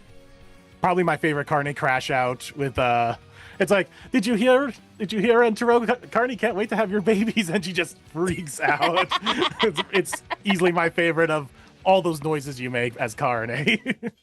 And it actually like lip sync pretty well too from what I saw. And then let's see, in the Mimi's introduction. Oh, so I want you all to pass on a message to the director and writer and everyone from me as a representative of the community. Just say how thankful we are that Mimi's catchphrase in the dub is naturally, because in other versions of the translation, it's other things, most notably indeed. And so I cannot tell you the anxiety in the fan base before the dub came out, before her dub episode came out, and you actually got naturally. We were just all breathe a sigh of relief. It helps that the director reads the manga, and actually has copies of the manga like to those episodes with them in the studio. So like they're able to check on things, or because she speaks also Japanese, she's able to go like, let me look back on that real quick to see if I can get a proper and adequate measure. She works hard to make sure that the fans are happy with what they got, and that's definitely appreciated. You can see it in the work. I was just gonna say it's definitely appreciated that. At least for us dub watchers, we've definitely noticed the writers and directors have taken notes from both the official manga release as well as the fan works the fan translations that have been put out. So it's great that you're kind of just taking what best of both worlds, basically. Like making the security guard in this very episode being like super British. It's like that was from the official one, not in the fan translated one. So it's obvious that you guys care enough about it to do your research for stuff like that. Just say, okay, well, let's make them British, because why not? If I remember correctly, actually, Helena did tell me that they were debating about what word to use for the catchphrase, because she's part of the community. So I actually remember there was specific talks with her about that itself, and I think for some of the other girls, whenever there's anything that's kind of up in the air. Mm-hmm. I think for like Iku, for example, it was a lot of that conversation around the translation issue with stoic. Yeah. Because so much of the conversation is like in Japanese, stoic means something different than it does in English. So many of the lines were voted on the idea is that Iku's so stoic, and then when you see Iku, they're this fireball of energy and things like that, so it didn't really make sense saying that in English, so some of that stuff had to change, but like change for the right reasons. Yeah, and in their version, it means more like hardworking. So like if anyone doesn't know, all the girlfriends' names are puns. So Iku's name would obviously be last name first, and then first name is Stoiku.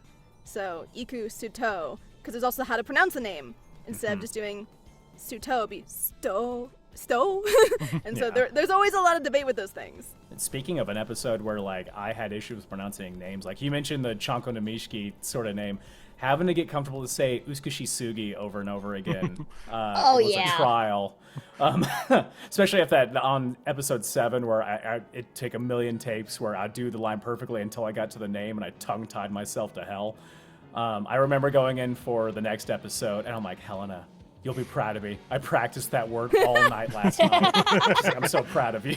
Like and Will we nailed Rentaro. it. Yeah. So I'm just sitting here driving home going, Uskashi Sugi. Uskashi Sugi. Uskashi Shugi. You know, like anytime I got caught, I just continued doing it over and over again, which helped. That's it. That was actually my next question. Was like, how long did it take you to pronounce that properly? Oh yeah, it was mixing. I mean, anytime that mixed up, especially trying to say it naturally and not having to stop and concentrate on the word was tricky. But by the time we got to like the little the competition in the next episode, I had it. It's like I spent all this time working on. Then you just call her Mimi as you get onto the actual relationships. As like, now I'm calling you by your first name. It's like, well, you gotta think of someone like Cassie had to do Nana because Nana pronounces everyone's full names. That's like you gotta get comfortable in pronouncing all these difficult to say names. And then speaking with the whole competition, the creature formerly known as Rentaro, and that whole voice you did, which I gotta say I think is like pretty much on point to what how he sounded in the J as well. Mm-hmm. That's like you almost imitated that exactly. And a super nasally voice. Well, it's like especially for that one, like Ari did kind of a creature voice, and the choice he did I thought was really funny. So I was like, he still talks like he's got teeth in front of him, so might as well just follow it. So yeah, as soon as I heard that, I'm like, I get to do a different voice. I love this. I would say that we also had the who's banging bang cream. Like, I just have that just written in my notes here. It's like, who's banging? Then we get to the Hairpocalypse chapter. The star of that whole episode to me is, and great that we have both of you, Ariel and Rebecca, because your whole scene of like EQ, I need your bat in your butt. That reads so good. Your emphasis on butt is so good. And your butt. Oh, that was a wild one. Like I remember flipping through that in the manga, and I'm like, wait, what are we doing? What is this? It feels like a sequel to the earlier one, the zombie kissing one. Mm-hmm. Yeah. Just we got to talk about your scream, Rebecca. I was like, she hits you with the bat, you go flying, and then you yeah, and then like in the middle of the dip, your voice just goes yeah. I can't even do that because my voice can't squeak like that. But you have this extra little squeak dip, and I'm like, oh, that is so good. How did you do that?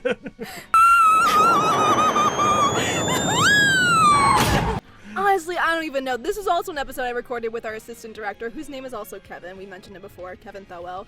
And every time I record with Kevin, he's always like, cool, now more. I want more from that. So I think I did that scream a couple of times until he was happy with it.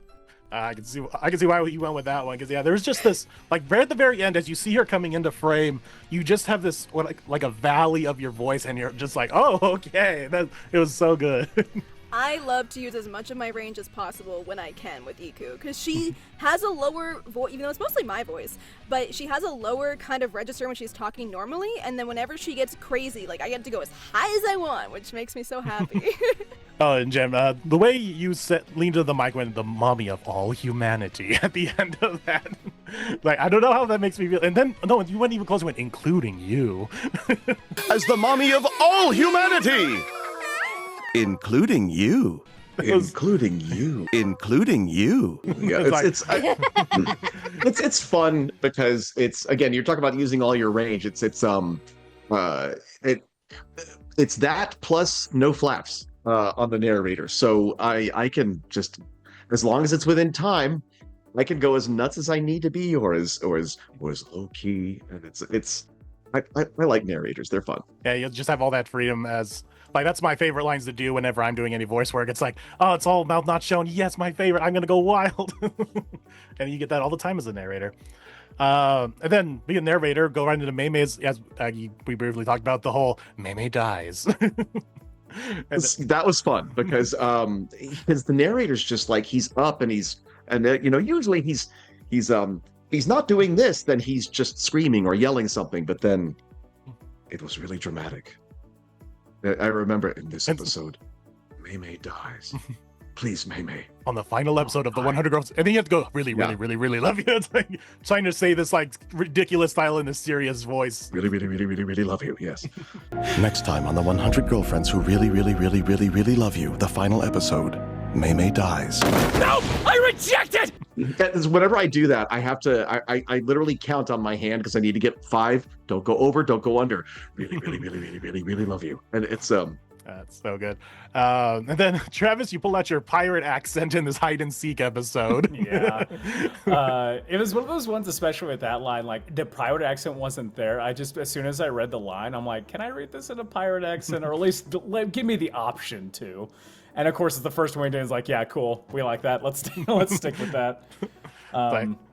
There's a bunch of those little silly ones like that, especially. That again, anytime I can just throw in a different random weird voice for him, just makes him again less of a person and more of a creature. So I always have fun doing it. And then we'll move on to the big finale, the Tsundere Lost arc, which is if people weren't sold on the show with like the Shizuka stuff, which I hear is where a lot of people are like, okay, yes, this series is good. I think it's also, this is another big one for people. They're like, oh wait, this series can actually deliver stuff that isn't just gags.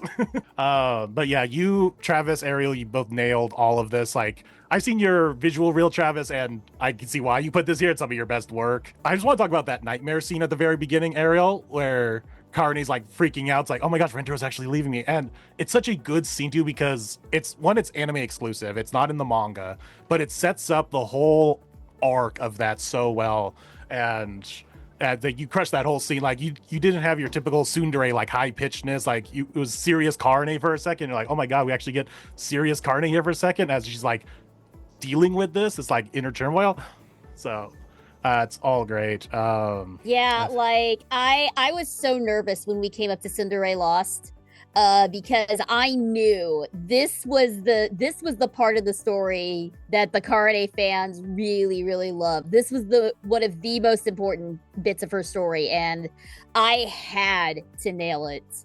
And I think those 2 episodes are it's some of the best work I think I've done in anime, because I hit on the funny parts and everything, but there's a lot of like real genuine emotion in Karane's insecurities that I was able to tap into. So yeah, I'm extremely proud of Tsundere Lost. And then, as like you were saying, Travis, being able to give Rentaro like just different voices do make him feel a little bit different every once in a while. But like here, you have the rare opportunity to have like a sad, like legitimate depressed Rentaro in that nightmare sequence. It's like we never get to hear this like super downtrodden Rentaro. And like, so what was that like to finally be able to do something just like the opposite direction of the typical Rentaro character? Well, if you're talking about the nightmare sequence, the nightmare sequence. Like it was definitely trickier because you don't feel like he'd be the type of person that would kind of self-defeat the idea of trying to help, or even get again like he finds the whole tsundere process to be adorable, like anything else. So it's like if you showed that sort of thing, you wouldn't expect Rento to ever be like, oh, you're being mean, you're right, I suck. Like that's not him. So it was so out of character that it was kind of weird to shift to. It definitely felt better after getting to sincerely reflect him in the later scenes, but like it was one of those weird ones that like it didn't feel like I was playing Rentaro when I was doing that. Yeah, just to hear him say something along like what he said was, "There's no way I can handle 11 girlfriends. Like I give up." It's like after handling 11 girlfriends up to this point, yeah. He's only ever done the fake outs. Like I know you fake broke up with me in my episode, where it's like, oh. And at the end of the day, like he couldn't make it like 15 seconds after doing that without vomiting blood. So projectile vomiting blood, where he's like takes lift. Yeah, he literally would be killing himself if he wasn't himself. Who is this special guest that's joined us? This is my cat Siri. Or Cirilla, either way. So she's chilling. Don't be too distracted. It's like I'm trying not. It's like I want to read the script. It's like I just keep going back to her. I also have a special guest in the room with me. My husky Jenna is sitting by my feet. She may make an appearance later. Verbally, probably more than physically, but you may hear her. So I won't ask too much about the non-tsundere version of Karane, just because I actually have a viewer question who wants to talk about. That's all. I'll give him that. So when we get there, but I also want to talk about just the scene, the loving scene of Rentaro, Karane, and Hakari in the bed, just like reflecting on like, look how far we've come. Like, it started with us three, and now look where we are. And that whole scene of this says that you're perfect and I love you. It's like, wait a minute. That was so fun. It was so fun to actually be excited about it because so much of Karane is being like, ew, get away from me, loser. That whole energy. But to actually be like, yay, I love you too. It was such a refreshing and fun shift. I had fun being gross loving that. I love you too. Like, things like that is always so fun. I was like, we need that more out of Rentaro. Just like the super, just like lovey-dovey. I like it's like that instinctual, like he is enjoying the aspect that she is saying I love you to the point where like it was the dam burst in his heart where he's like, I love you. It's like that. Like if my cat gave me like a slow blink in front of me at that point or meowed cutely, I'd be like, I can't control myself. Like that was the kind of feeling I was going for. And say that on the narrator, it's like with the tsunderays. Is it tsunderays like rays or the first time I heard, I thought it was tsundere, like we're having like a tsundere party, like a rave. The actual rays, the tsunderays have to be shot back into Karane. So it's tsunderays. I don't know why, but I keep hearing tsunderave. Do we know what the Japanese version was initially? Because I feel like that's more of an English pun. It definitely is, yeah. I know tsunderays, like the emphasizing of the rays on tsunderays is definitely an English thing. I think they just kind of just played it straight in the Japanese. I remember the fun having of the a lot English of trouble with that, with the tsunderays.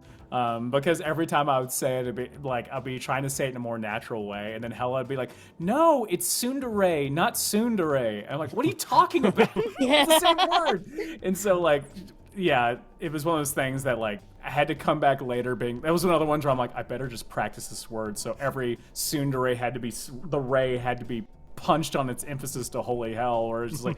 We have to go to these sundereys to be able to see the difference. Oh, yes, then we had the big manga shift of the I Love You chapter from the middle of the series of the season to the end, which is great choice on the anime part because it feels like such a natural end. And just going over the season 3 stuff in one of my videos, I kind of realized, oh, they might do this again. Because I can now find another chapter where like this would actually make a really good season ender.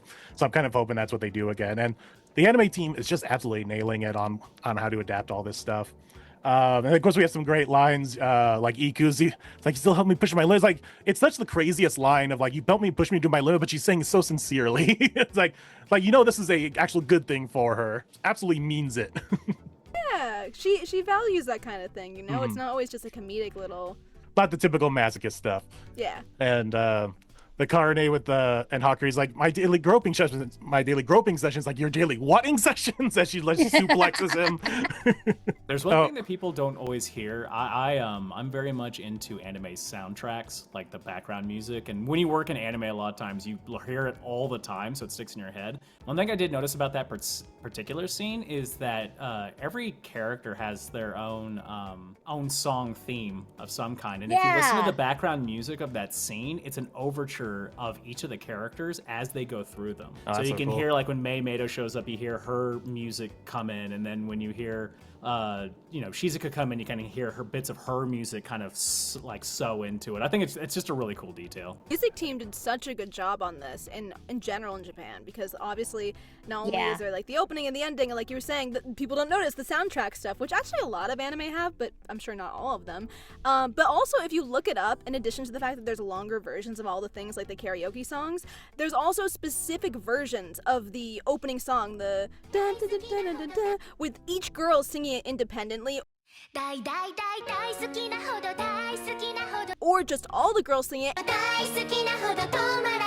there's a Rentaro version, which I love. Yes, I love the Rentaro version.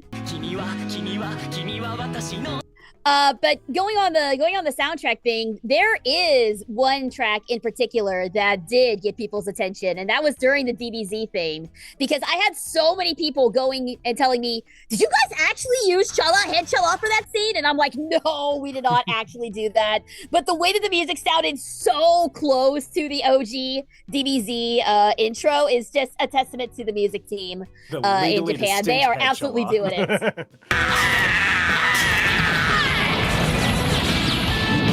It's great because we got confirmation that a lot of the music people who did like the opening and ending, and even is coming back for season 3, and he's even doing the Idol song too. So we know it's all gonna be bangers. Oh yeah. Then we got to talk about all of Rentaro's like happy crying throughout the entirety of that last episode chunk.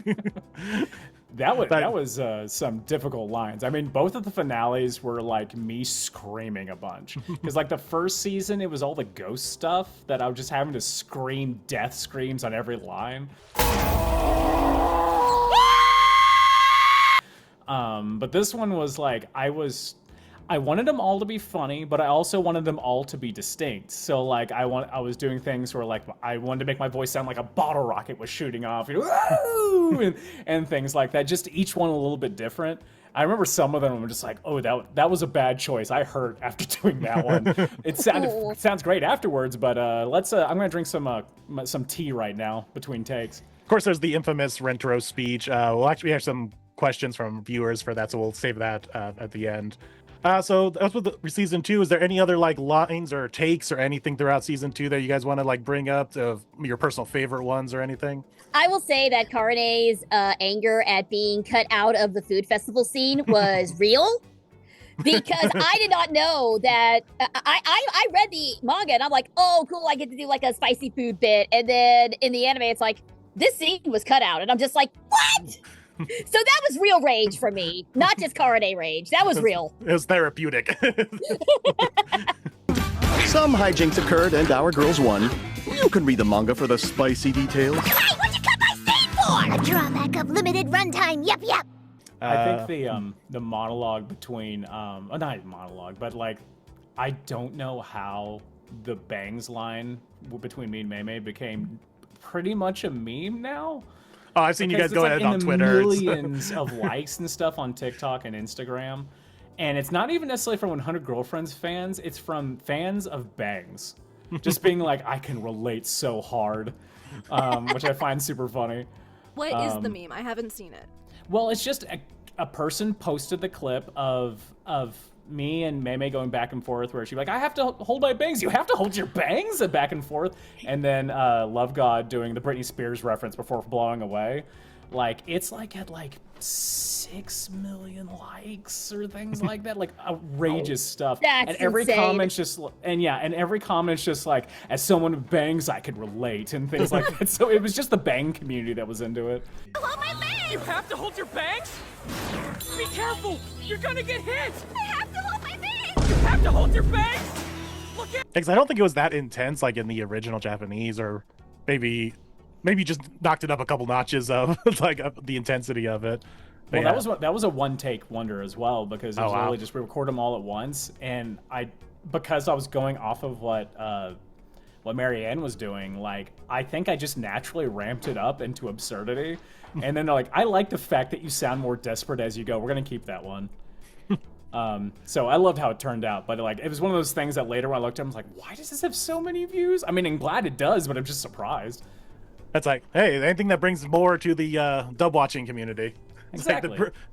Because I feel like 100 Girlfriends is just like right on the precipice of being one of those anime that really convinces those that like, oh, this is actually like, you can get some respect, because there's always that trope of just like everyone looks down on dubs, but there's always those few that like stand the test of time. And to me, at least from what I've seen in the community, it's always been like Kaguya-sama and Konosuba as those like prime examples of shows that really like go in the upper echelon for dubs. And they're always comedies. It's always the comedies that seem to do that. And it's great because it shows like not only your voice acting, but the localization team just making it even funnier, because you're adapting the comedy, because you're not doing a straight, because so much Japanese comedy doesn't directly translate into English. Like how you that old Totoro thing with Hahari, it's like how she was like messing up a line, like that thing does not really work as well in English, but yeah, you Well, the couldn't really avoid conversation that. even came down to, I remember coming and being like, did we write a joke that made more sense in English? And it's like, we really couldn't think of anything.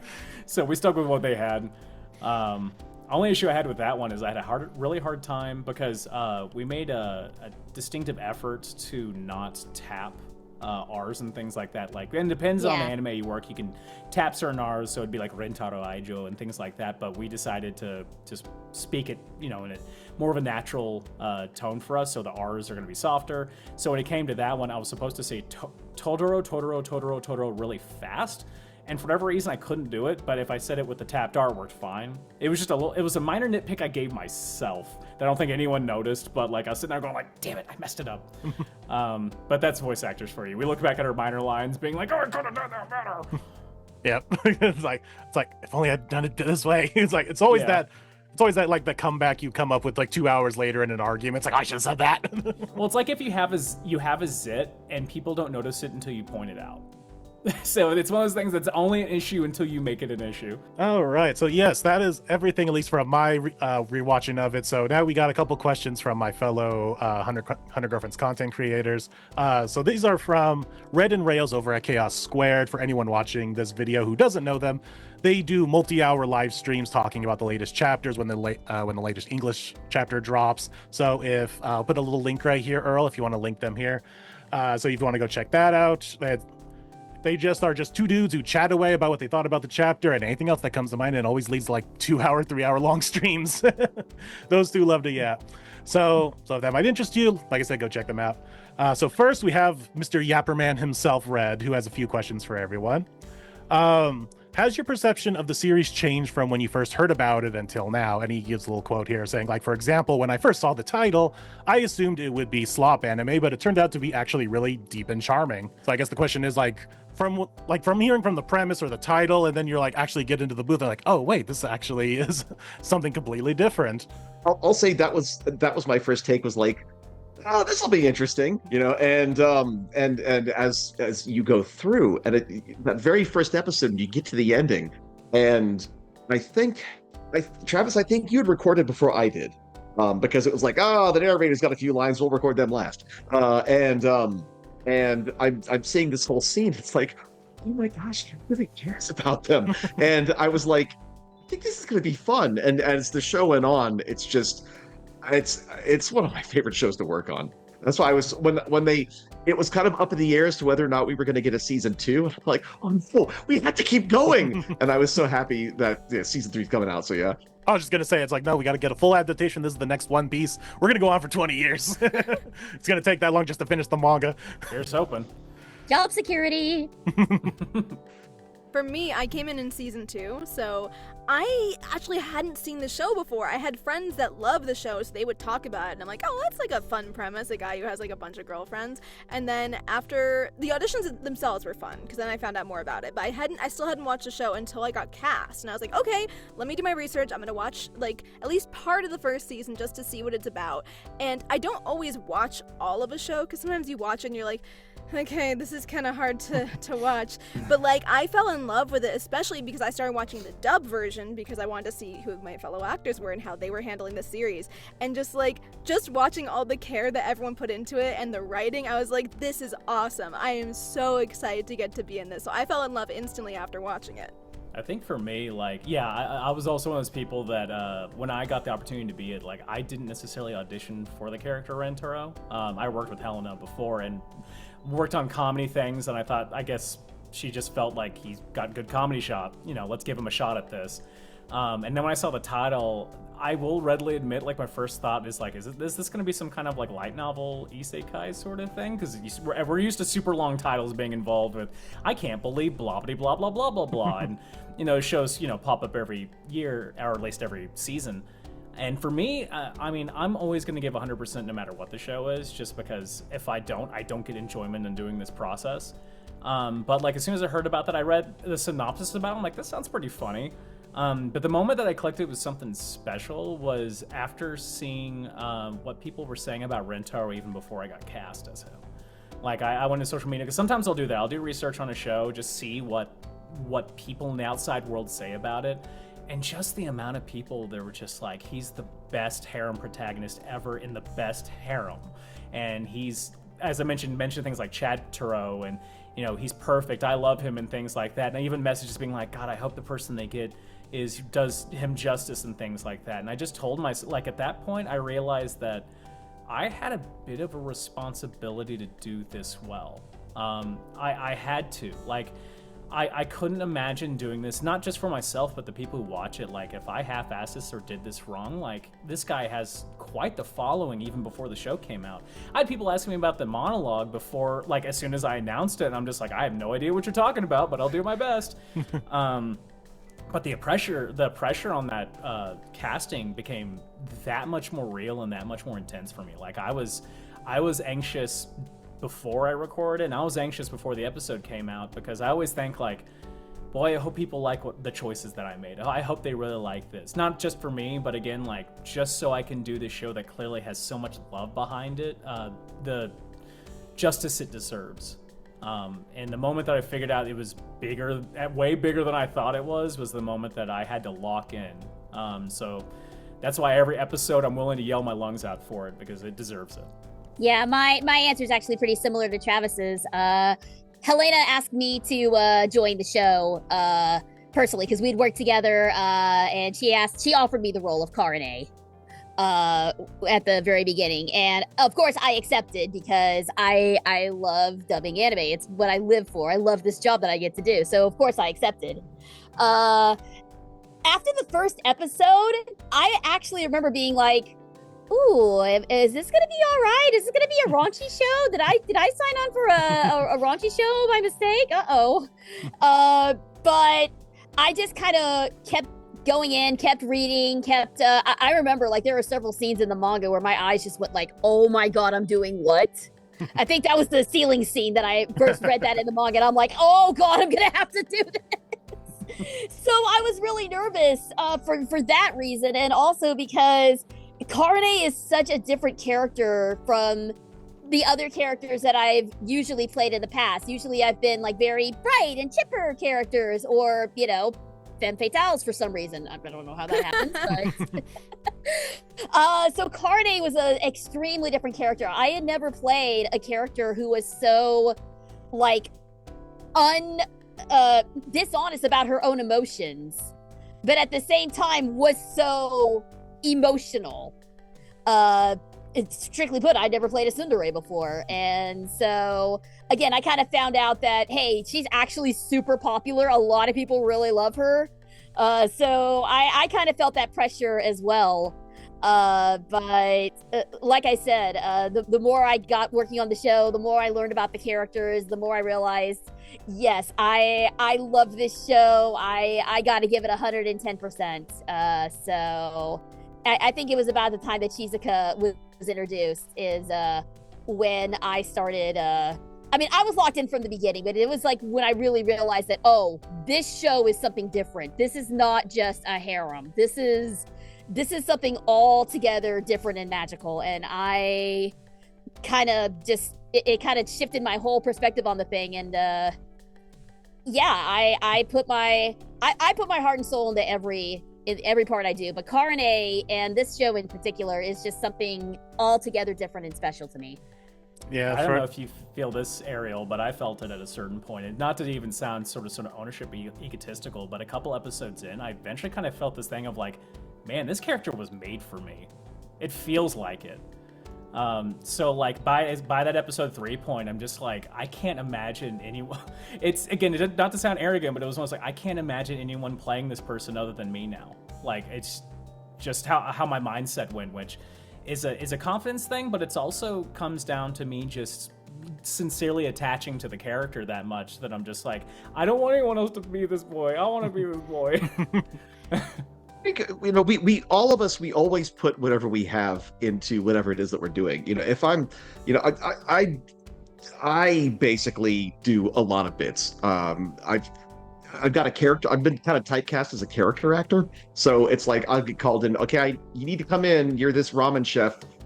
Cool, thanks. You're done for today. And it's like, you know, I've been doing this for 23 years. Still never gotten a lead, like ever. But I put everything I have into something. But when it turns out the thing that you're doing is something really, like, you find that you really, really love it, it makes it all the more special. It's like, it's I don't know. It's nice to put something, you always put whatever you have into it. But when it turns out, wow, this is great. It's all, but yeah, it just feels good. Sorry, I didn't mean to interrupt it. Jim, I'm curious because everyone else has said, did you audition for your role or were you also closed cast? I was closed cast. I got a text message and it's like, you've got the role of narrator, and it's like, that's awesome. It's like I'm always happy to get that message, and then I look it up and I'm like, oh, this is interesting. And so there's another show where it's like, oh, let me look up this character, and oh my god. And it's like, I was it was a gachiaka, and I had played like the worst villain I had ever played ever, and it was just the ickiest thing ever. And it was just, but again, it's, you put everything you have into it. So yeah, that kind of eliminates a question I was gonna have later. It's like, what was the audition process like? But almost everyone here was closed cast. So I guess Rebecca, it's like, Rebecca, take the floor. Let's talk about your audition. So I don't know how much I can say and how much is legal, but like, I got to audition for all of the main girlfriends from season 2, except for obviously Mado, because she had appeared in season 1 already, so she was already cast even if we didn't know she was going to be a girlfriend yet. And yeah, you just kind of get to read a couple different slides of different versions of like Iku or the other characters, and I thought she was like so much fun and so much like stuff for her. But it's actually interesting because I used 2 different voices for Iku in my audition than what I ended up actually using, because the first voice was more of a tomboy voice because she's a tomboy, and the second voice was more, I guess, higher just to be different because you need to have 2 different takes. And when I got into the booth for my first session, she was like, hey, so I liked your takes, but actually you sound too much like Emmy Lowe's character, whose name I'm blanking out on right now, the one that eats. Kurumi. Kurumi. Yeah, Kurumi. And she's like, all right, so we'll pitch it up a little bit, which ended up just mostly being my normal voice, which is so funny. So sometimes the voice that you use in the audition doesn't even end up being the one that you use, but that's why it's more about the acting and the acting part of voice acting than the voice itself, because then as long as you're flexible, it still kind of works out. I got one little thing I had for the audition process for season 2. Oddly enough, they sent me the sides for audition for season 2. Yeah, I got I'm looking too. through going, I don't think I fit any of these characters. I was tempted just to record every single one of them, but as Rentaro's voice for every single one. But I'm like, I'm not going to waste Helena's time. If they do auditions for season 3, I feel like you should audition for the cousin, because it's literally you, but just as a girl. That's fair. Yeah, I remember getting the season 2 sides as well, and I actually had a minor panic attack because I'm like, why am I getting sent this? I'm already in the show. Are they replacing me? Do I have to try out again? That is going to be like an interesting thing, like as the show keeps going, and I don't know if there is like a thing of like, you don't want to double up actors on multiple girlfriends. Jill Harris on Twitter actually had a really funny response to, I think it was Marianne they were talking to, and it was like, soon Rentaro's harem will have like every feminine sounding voice actor in the Dallas-Fort Worth area. It's like, it's so funny. With an evil smirk when I saw that too. It was so, it was so good. I'm like, okay, now we need Jill Harrison on this. They're great. There are a couple of voice actresses that I know that are really big fans of the show, regardless of being in it or not. So like, I'd love them to definitely get a chance to do something. Absolutely. But that's why it's also great that we have episodes like the baseball episode where you got to have a bunch of girls in like the dinosaur baseball team, or like those recurring big characters where it's like the really buff woman and like the super like scrawny but loving boyfriend, because then we get to have other actors that get to be in the show even if they're not part of the main cast. Especially for guys, especially for guy characters, because guys are just like so infrequent in this series, like even in the manga to this day. Like it's actually a joke in the series now that they have almost no side characters because you're spending so much time now, because we just literally last week we got to Girlfriend 37, and there's just no other side characters, unfortunately, especially guys. Like we get the occasional one-off. Rentaro's uncle. Yeah, we get Rentaro's uncle. It's like, and where's the mom, Hakari's mom, dad, sorry. Yeah, we get that, and we get him, and that is basically it. There's like 1 or 2 more male characters that are coming up in season 3. And that is literally like, we can probably count all the male characters on my 2 hands here. And technically the principal is voiced by a guy too, so. Yes. Oh, really? I was gonna say. Yeah. It's a female character but voiced by a man. The hedge hag, as she's called. And on April Fool's, they made her the newest girlfriend. Mm-hmm. There were so many people who were so mad about that. It was so funny. Oh yeah, that was amazing. Question for Travis. So Rentaro Aijo is a character who puts love and compassion above all else, resisting the typical pervy gags of main characters in his genre. What has been your experience playing such a positive male role model? I guess you kind of already dived into that a little bit. I don't mind talking a bit more about it. I mean, sometimes the conversations I have with people outside of people who know the show, where it's like they kind of assume that he fits into the structure of your standard harem protagonist, that he must have perverted thoughts or sneaks a peek or things like that. And it's like, no, he's a good-hearted person. Although we don't necessarily have like a backstory, like ley line of the reason he is the way he is. I think, if anything, it doesn't hurt to have someone who has more of a positive aspect to that. I think when people watch those shows like that, like, you know, people could sometimes come to the wrong impression of how to approach someone that they're attracted to, or approach someone, you know, in a way that is, you know, conversational understanding, you know, being empathetic and reactive. Like the biggest thing I always tell people about Rentaro, he's a reactive character. He tends to, he doesn't try to push any sort of strategy and things like that, but he approaches them in standard conversations, and as he learns about them, then that's how he gains his Chadro status, is that he understands them. And I think it's so strong in every relationship, regardless if it's romantic or platonic. Like, so much of it is to understand the people around you. And I think that's a very positive thing when you break it down. And especially when you're in relationships. It's tough in the modern world to sometimes build romantic relationships with others. So, you know, it wouldn't hurt to teach someone like, hey, just treat people with respect and try to understand them, and don't try to, you know, change them, but just be there to support them. And, you know, you never know what's going to happen. And the thing is, like, he's not doing these things to initiate romance. That's the thing. He's just being honest. More often than not, it's just him being himself, and then usually it's the girl being like, no, I love you, after what you just said. So everything is, his intention is not to build a relationship with them from the get-go, although he has used some strategies sometimes as like lesson building things, like with Nano and burning the pictures and things like that. But I think that comes from sometimes you deal with some characters that are super stubborn and stuck in their ways, and he might have some idea that seems probably, I would personally approach a little bit different, but it makes sense on why he does it. But anyway, yes, if you're out there looking to build a relationship with someone, approach with empathy and be reactive. I think that'll help you. That's great. Great life advice from Travis there. From Rentaro. From Rentaro. Speaking on behalf of Rentaro, he would approve. Let's see. And then moving on from Red's better half onto Rayos, the other half of Chaos Squared. So he asks if everyone can pick what their wackiest 100 girlfriends line you've had to voice act so far. Like, what is, when you think about the show, what's your mind immediately go to? It's like, yep, I recorded that line. I had to say that, and I got paid for it. Might take me a minute. I have a lot of lines. Yeah, Karene's got a lot of one-liners. I know, it's like we got some of the craziest ones here. It's like, oh, you guys have said some pretty wacky stuff. Easiest for me because I think I had the fewest lines in the entire show. It's because I just pipe in every so often, but it's like, she thinks of Rentaro's luscious lips. it was like, I'm gonna go super sexy on this Helen. She's like, okay, go ahead. And that's where I went. I know Iku has so many, but I think just the most obvious one is her just be like, the pain!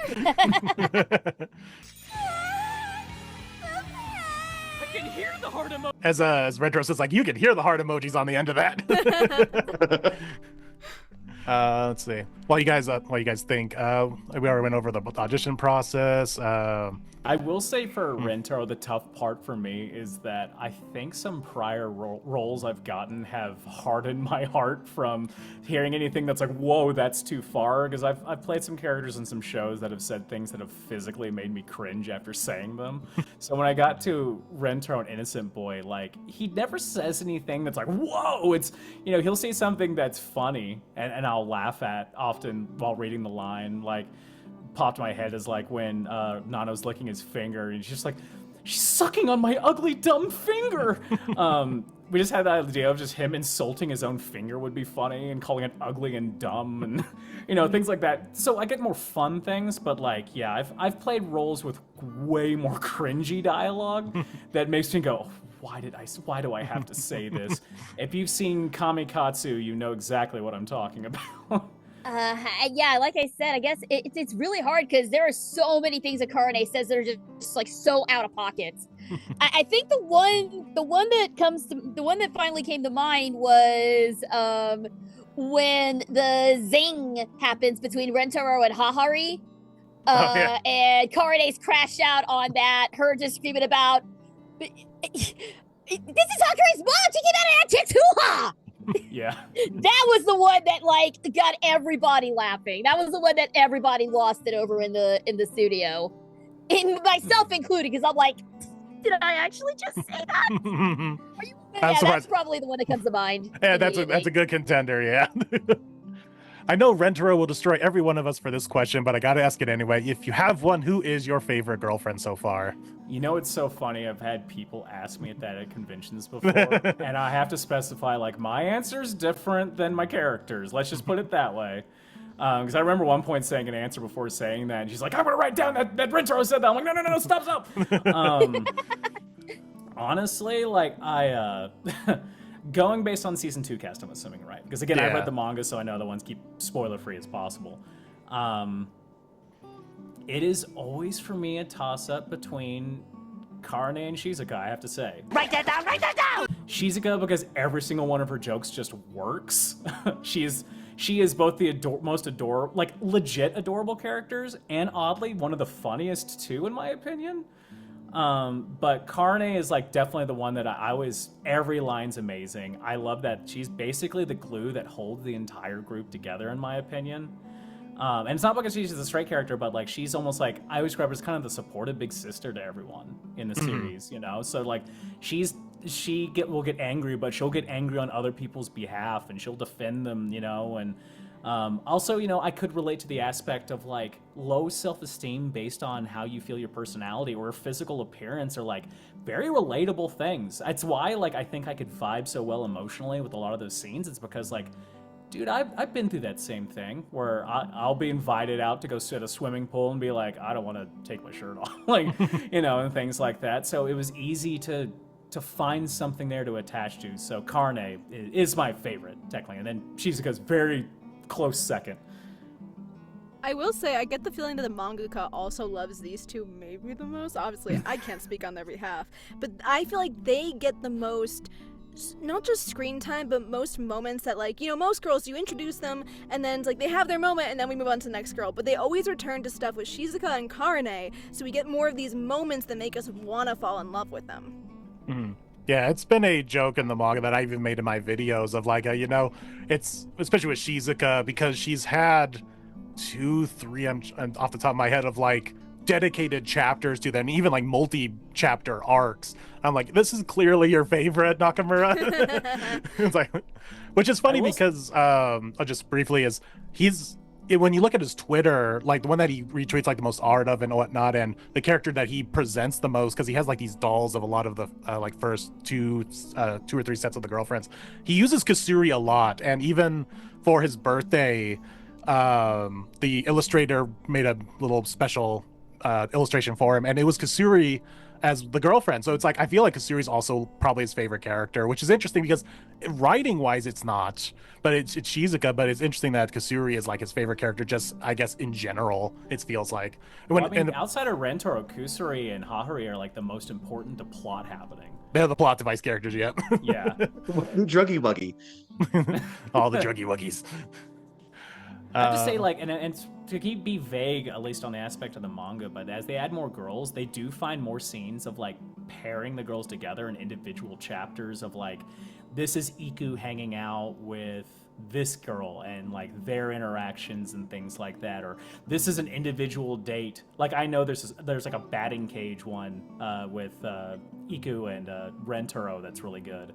That's, like, a couple chapters long, where it's, like, I like how the chapter eventually shifts into something where it's like, I realize we have a bunch of characters, and more often than not, you see them just kind of do their shtick, but we're going to at least provide these chapters and these breaks to where you can kind of get to know them better.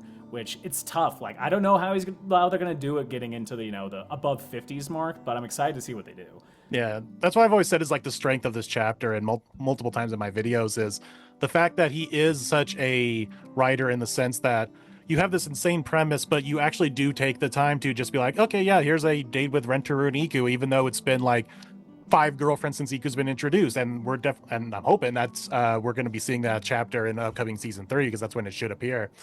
So it is just crazy that he is taking the time. Like, I think in this kind of premise, under any other writer would have been like, shooting out girlfriends like every 2 episodes or something, and kept that pace up. So the fact that he does keep going back to like, okay, you know what, I feel like I'm just going to give this girlfriend a whole chapter to herself. Let's explore her character. Let's see. Did we get everyone's favorite? Like we got. Oh, do we all have to do our favorites? Yeah, me too. Okay. Oh yeah. I'm sorry, I didn't realize that. Yeah, that was supposed to be for like everyone. I still love Iku, of course, is my favorite, but I'm also very excited to see. I forgot. I don't know if that's her name. Nadia, I think, is the new one, the southern one. Natty, yeah. Natty. Hey. I'm excited to see her. That's gonna be so much fun. I hope they give her the most southern fried accent possible. That's good. I really hope so. I wonder if they're gonna keep the fuck yous in there. Fuck you. Natty, especially in English, is going to be so interesting, because I talked to the person who does the fan scanlation version of the manga, and it's so interesting to see like their process with specifically Natty, because they do in the Japanese, it's such this weird like mesh crashing of Japanese and English that she does, and then you have to translate that into English, so they're giving her like the most weirdest southern drawl, like weirdest like sentence isms and all that. It's such a fun process to see them work that magic of translating this character. So it's gonna be interesting to see how they translate that into the anime, especially the English dub, because we already hear from like the little teaser trailer a little bit from Japanese Natty, and it's so funny reading the comments on that video from the Japanese viewers, and they're like, I can already not understand Natty. Like, even the Japanese audience can't understand her. So good luck to Macy Ann Johnson for writing Natty. I'm sure you'll have a ball with it though. I guess for me, I mean, obviously the girl. But if our own characters are off the table, Shizuka is 100% my favorite. She is just a cute little bean that must be protected at all costs. So I absolutely adore Shizuka. And does the narrator play any favorites? Okay, so this is if there's a character that's similar to like my wife's personality, I zero in on that character. I was like, man, I love this character. Closest one right now is, I think, Karane. My wife is not really super athletic, but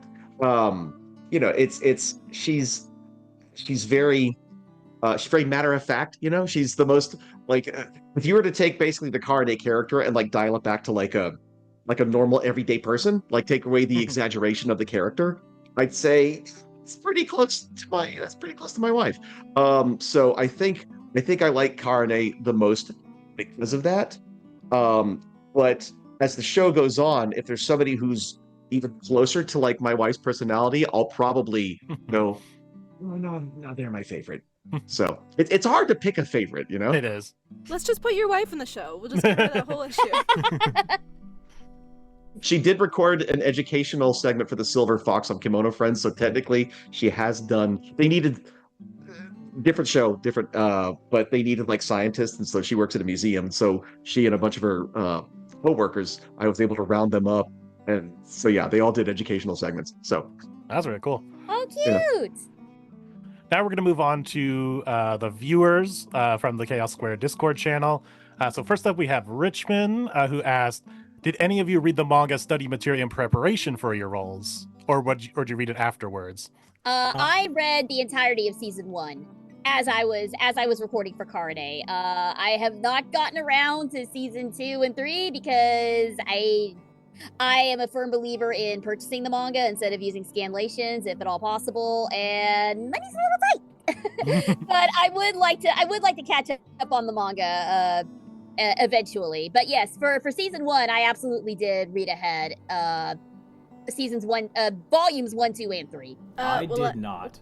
I did when I first got into it. I didn't read it for the first season. I kind of enjoyed kind of learning about the show as I went. Season 2 took about a little over a year and some change to come out, so I got a little bit curious what was going into season 2. But then I told myself, hard cut off to where season 2 ends. Let's just read it up to this point.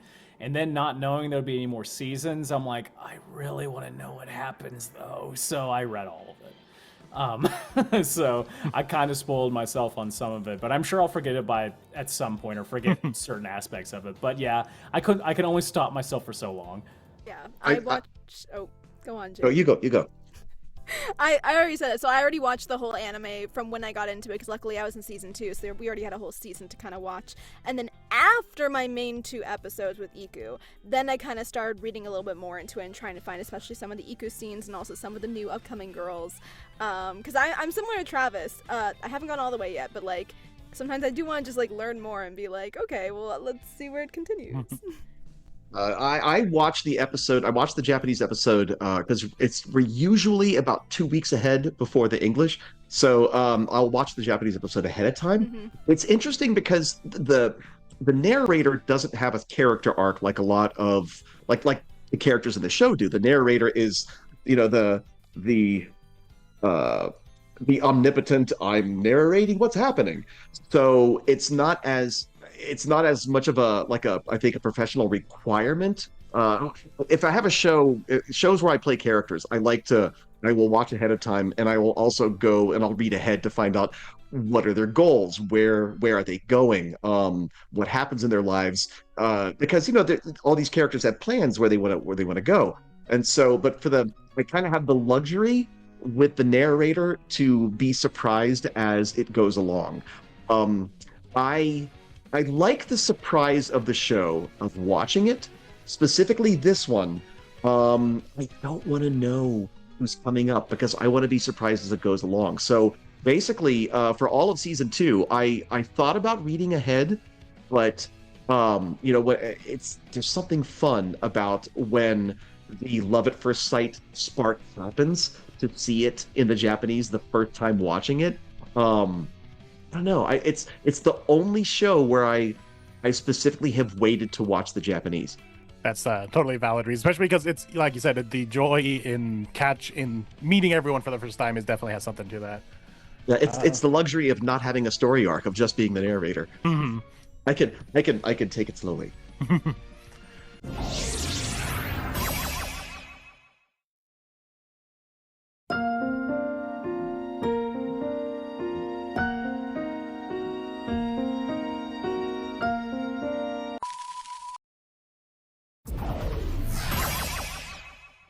All right, so if we're all good to go. All right, so then moving on to more viewer questions.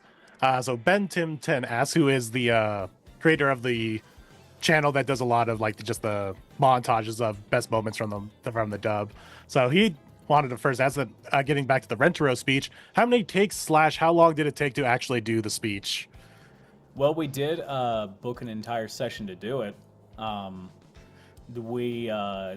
Doing the time-wise on that one, it was between 5 to 6 hours. Oh, wow. In that range, which was obviously recorded just separately from the episode.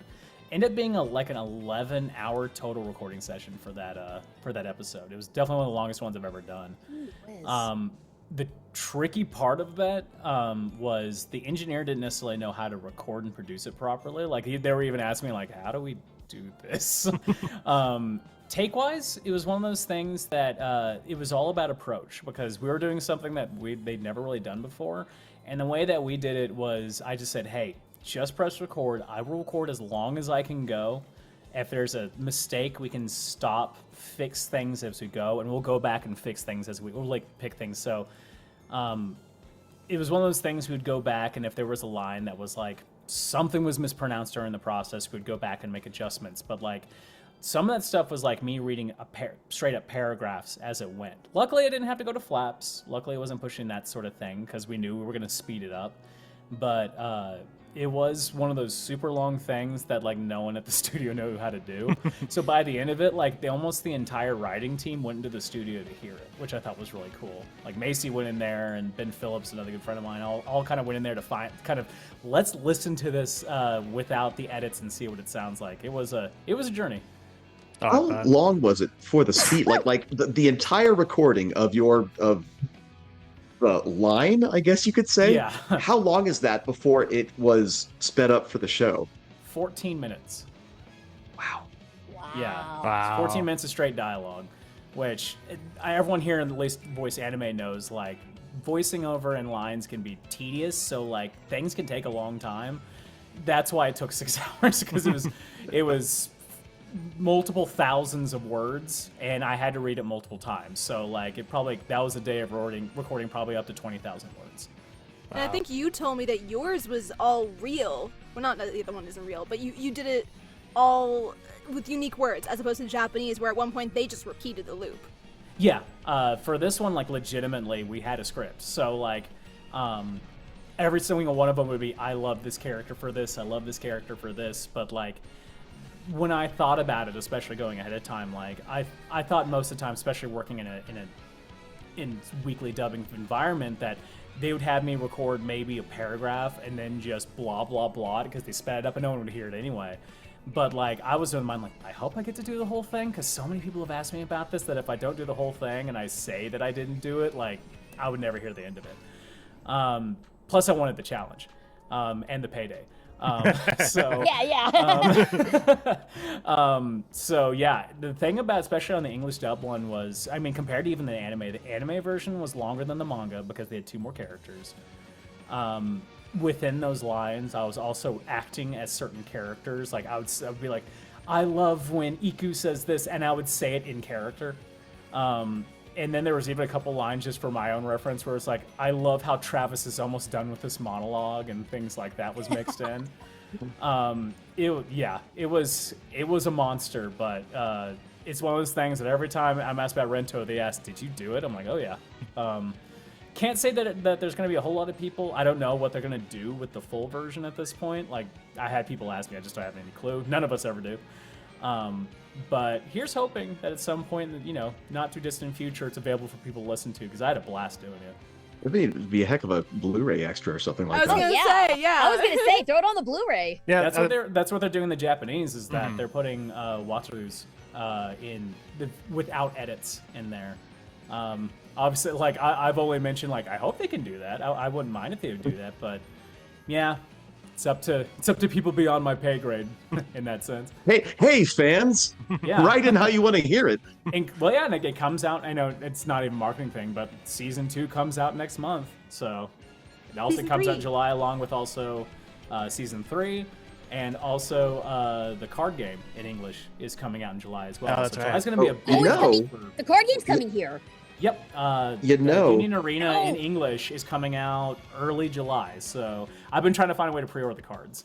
Have you all downloaded the game? It's like a match. Yeah, the match 3. No, I haven't. It's region locked for me, so it won't let me. You have to create a Japanese account. Mm-hmm. That's how I need to. I'm assuming it's only the first season girls, right? Yeah. Which is weird that I haven't really gotten that far in it. Yeah, I don't think they've added any of the season 2 girlfriends, which is, like, so weird. You turn that off. Sorry. They add season 2 to the Japanese card game, though. Oh. So there are Iku cards. There's Mado cards. All those too. So for Ariel, was it jarring when voicing non-tsundere Karane? It's like, what was that experience? Actually, it was a relief to not have to scream every cue. It was so refreshing to, like, just talk, like, just have a normal sort of sounding voice.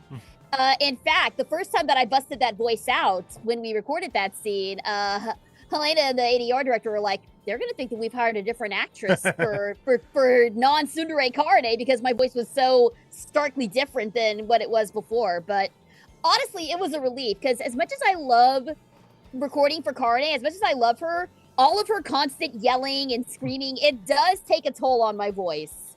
especially with 4+ hour sessions for like her longer appearances. It can take a toll on you. Yeah, that was the follow-up. Is like how much of that was like hurting your throat for all that screaming? More than you would think. Yeah, I do have like a voice care routine now that I go through every time I do Karane. I have hot black tea with honey and ginger and lemon. I have these specialized throat drops that I use that saved my hind end during a live performance over the summer last year. Yeah,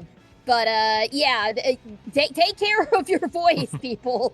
Take care of your voice. There is a right way and a wrong way to yell, and it turns out I was doing it the wrong way for a while. If I've experienced as well, like my lines aren't as constant yelling as Karane, but I also yell a lot. There was probably a lot of those weeks, kind of like I was, where we'd be done after those super long sessions, and I'd just be like, "It was so nice working with you. I gotta go home." Like my voice would be completely gone. That's me. Like every time I get done with the yelling, yeah, it's like, "Okay, bye guys. I'm not talking for the rest of the night." Question for both of you. Anybody who so when you think about how you do those performances from episode 1, by the end of episode 2, had y'all figured out a way of pushing that voice through without damaging anything, like keeping that sound, but without having to exert yourself so much? Because I had to do the same thing on Borderlands 4. They booked all my psycho stuff like on Fridays because it was nothing but yelling. And over the course of time, I learned how to push that voice out, and I could go from reading maybe 30 cues in a session to I could get up to like 75 cues in a session before I had to like tap out. So it has kind of strengthened my voice as much as it's kind of messed it up, so I can go longer screaming as Karane. But again, it regardless, it takes a toll on my voice. Yeah. Either way, because screaming and yelling is not good for your voice. I think sometimes also is a big factor of like your director with you, because for me, like a lot of times is that Helena's really good at recognizing if like we need to take some breaks or we need to save these for on a weekend, so we know we have a weekend to recover. So like I know there were some episodes that I already looked in advance that I knew I'm like, this is gonna be a tough one. Like vocally, it's gonna be a lot of yelling. And Helena's been nice enough to be like, schedule on days that I know I'm going to give you a break to recover on. And if I notice any hint that it seems like you're straining or you don't have that support, we're going to stop. The best directors do that. Yeah, Yes, it's super important for them absolutely. to do that, because sometimes as actors we're afraid to ask for that. So being able to have the director be like, okay, I can hear an issue, let's stop. But kind of like same with Ariel's answer, where it's like, the more I've done it, the more I've found more comfortable ways to do it. And I also know, like, if I have something where I can't necessarily use those tricks, I'll just be like, I'll look to Helena and be like, I could probably do this about once or twice, and that's about it. So let's try to nail it, and from this one. But I'll be clear with that intentions, and I think communicating with the director is super important when you know that's a big part of your work. And Helena goes out of her way to be like, hey, by the way, there's a scream here. Do you want to save it till the end? So we don't even have to think about it, which is really nice. Unfortunately, the majority of Karane's lines are screaming, so we can't really do that for me. But yeah, she does give me a lot of consideration when I'm doing it. She's just like, hey, are you good with screaming this? And I'm just like, bring it on, I'm ready. Funny, every reaction I've seen for the English dub, like almost unanimously at some point, someone goes, is Karne's voice actress okay? At some point. Which I find funny. Just overall, are you okay? Yeah. Well, they'll hear like something like one of the super scream longy ones and just being like, how's she doing that? Oh my god. That's awesome. Like, we just need booth recordings of you guys, just especially Karane, especially for like songs for like the karaoke scream. Where it's like, yeah, and you just fly off into the wall. Well, sometimes they... Oh, sorry. You go ahead. Sometimes they do those things. There's a Crunchyroll behind the scenes. They haven't done it for our show yet, but sometimes they do bring people in and they will show the actors recording while it happens. We just haven't had it for our show. It's like, hear that Crunchyroll, we need to get started on that. I hope they don't do it for us, though, because I pull some terrible faces when I record. Actually, that's an interesting thing regarding like the strain for the actors, especially the writing for the show too. It's almost a good thing that you guys aren't like a simul dub, like same day and date as Crunchyroll's been doing for a lot of shows recently. So it'd be interesting, like what that challenge would be like, or if it's actually maybe better for like writing and performance purposes that you do have that 2-week buffer to get the episodes out. I mean, it doesn't make a huge difference because, I mean, they're still working on an episode per week. Like, that doesn't change regardless if you put it 1 week or 2 weeks. I think it's a little... the only benefit I would say is it means that a lot of times they get the material with a little more time behind it, but that's about it. I kind of like having the non-simul dub for this show because that way we do get to watch the Japanese episode most of the time, not all of the time. So we kind of get the idea of the show as well. Does anyone want to share any just little bits of wisdom on anyone who looks to aspire to become a voice actor? Anyone got little nuggets of wisdom? It's a lot of work. Like, oh, I know for sure. I've been at this thing 6 years now. It's so much work. Yeah, I the thing that I always tell people, because like sometimes I'll teach classes occasionally, and I try to prepare people for the ludicrous amounts of rejection you will have, because you will audition and audition and audition and you will not get anything. Sometimes I hear something new that I've seen is that some independent productions they'll send rejection mail back, and I'm like, oh my gosh, that's a kindness I've never heard of before, because it's you'll record something, you'll audition, and you'll never hear back at all.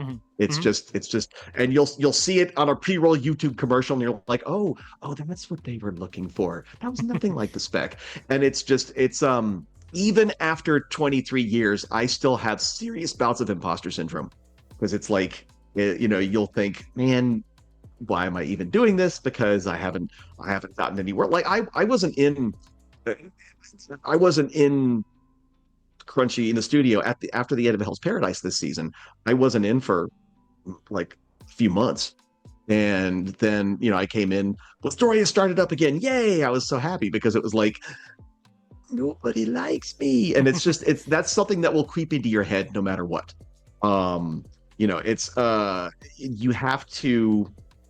You have to be ready for that, and you have to have your coping mechanisms for that as well. What I always suggest is that the first time you land an audition, no matter what it's for, you remember that elation that you have of when you landed it and then when you worked on it. And then so during those dry spells, remember, people do like your work. It's just these past ones, they just didn't think you were right for it. But you're not, you were picked once before and you will be picked again.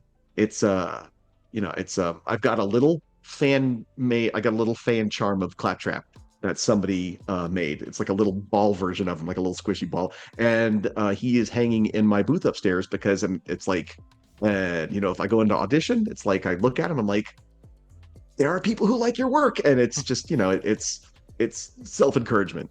It's hard. It's hard. I was going to say, kind of going off some of the things Jim said, is that at a certain aspect, it's deciding if you're willing to live the lifestyle of the working actor can be tough, because the idea is a lot of times when people want to get into anime voice acting is because they're like a fan of the show or shows that we do, or they like the idea of like the attention they get or things like that. But that's not the mark of people that want to do this for a living, because as Jim mentioned, you spend a lot of time getting rejected, you spend a lot of times not working for no fault of your own. And there's going to be moments like that of self-doubt regardless of where you are position-wise. And the reason why a lot of us do it, because we'll readily admit that anime isn't necessarily the best paying market for voice acting by any measure. So a lot of it gets into question, like, if we're not, in this case, if we're doing it this much, we're not necessarily doing it for the money. And I would ask most people, voice actors, they don't do it for the fame either. We do it because we enjoy the performance aspect. I get something out of going into booth and doing this. Regardless if I get paid or not, the pay is almost the bonus at a certain point, though I'm glad they still do it. But at the end of the day, you have to get something that will encourage you to do it when things aren't working. There are going to be points where, as I mentioned, where you get rejected. There's going to be points where you have to figure out ways to pay bills and creative ways because you haven't worked in a while. And there's realities to this that can be scary for a lot of people. It's why it's not for everyone. I think you have to have your brain programmed in certain ways to take that kind of beating and keep going. But I think everyone who does stick around with it finds something special about it. And for me, like, me getting in the booth and being someone like Rentaro or being someone like Nanase or any of the other characters I haven't played just brings me such an inherent joy.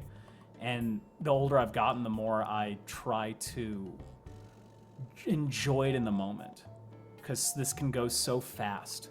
I can tell you, as even though it takes 3 months to record a season, that 3 months goes by so fast. And then by the end of it, you just think back like, man, I missed when I enjoyed this. Well, enjoy it while you're there. Talk about it. Be positive, things like that. Also, for all those people that deal with imposter syndrome, everyone's going to deal with it. There's nothing wrong with talking positively about yourself. There's no reason not to believe in yourself. Even if you have to force it sometimes, there's a reason that you got that, as mentioned by Jim, there's a reason you got that opportunity. There's something about you that's special. Whether it's you, your talent, anything like that, regardless, you have to believe to yourself in a certain point. That's another thing that gets us here, is that as much as we can be humble and things like that, there is a reason why we're here, and we're all special for being here. And if you get here, you're a great and special person too, and don't forget it no matter how hard things get. Amen. Yeah, I guess for me, the advice I would have, it's a little weird because I try to put out weekly little shorts of voice acting advice on my stream, twitch.tv/SuperGeekGirlsPlays. But anyway, the one piece of advice that has really stuck with me over the years is, if you see yourself being happy doing anything else other than voice acting, go and do that first. Because this is a hard field to get in. I mean, it's much easier to get in now than it was when I first started, but like Jim and Travis have been saying, you're dealing with rejection, you're dealing with competing with literally thousands of other people for one single role. You're dealing with long periods of not working and financial insecurity and having to fight for every single part that you get. This is not a job for the faint of heart. And in my case, when I heard that piece of advice, I really had to sit down and think, like, is there anything else that I would be happy doing before attempting to take on voice acting? And the answer for me was no. I genuinely love what I do. I love being a voice actress. The thrill that I get getting into the booth and becoming somebody else for any period of time is unmatched. Like, I never have a bad day at Crunchyroll. I am elated every single time I go there to be able to go in and do what I've wanted to do since I was 8 years old. So, like, for me, like, if you're really going to consider this as a career, please give it some thought. This is not an easy field that we have chosen for ourselves. But at least in my case, I'm not going to speak for any other voice actor, but in my case, I have never once regretted my decision. I've agreed with everything everyone else has said, and I think it rings true for a lot of actors. For me, saying this not only as an actor, but someone who's also like an independent studio casting director for a lot of smaller stuff, I will say there's a couple things. One is that I think a lot of voice acting is hard work meets opportunity.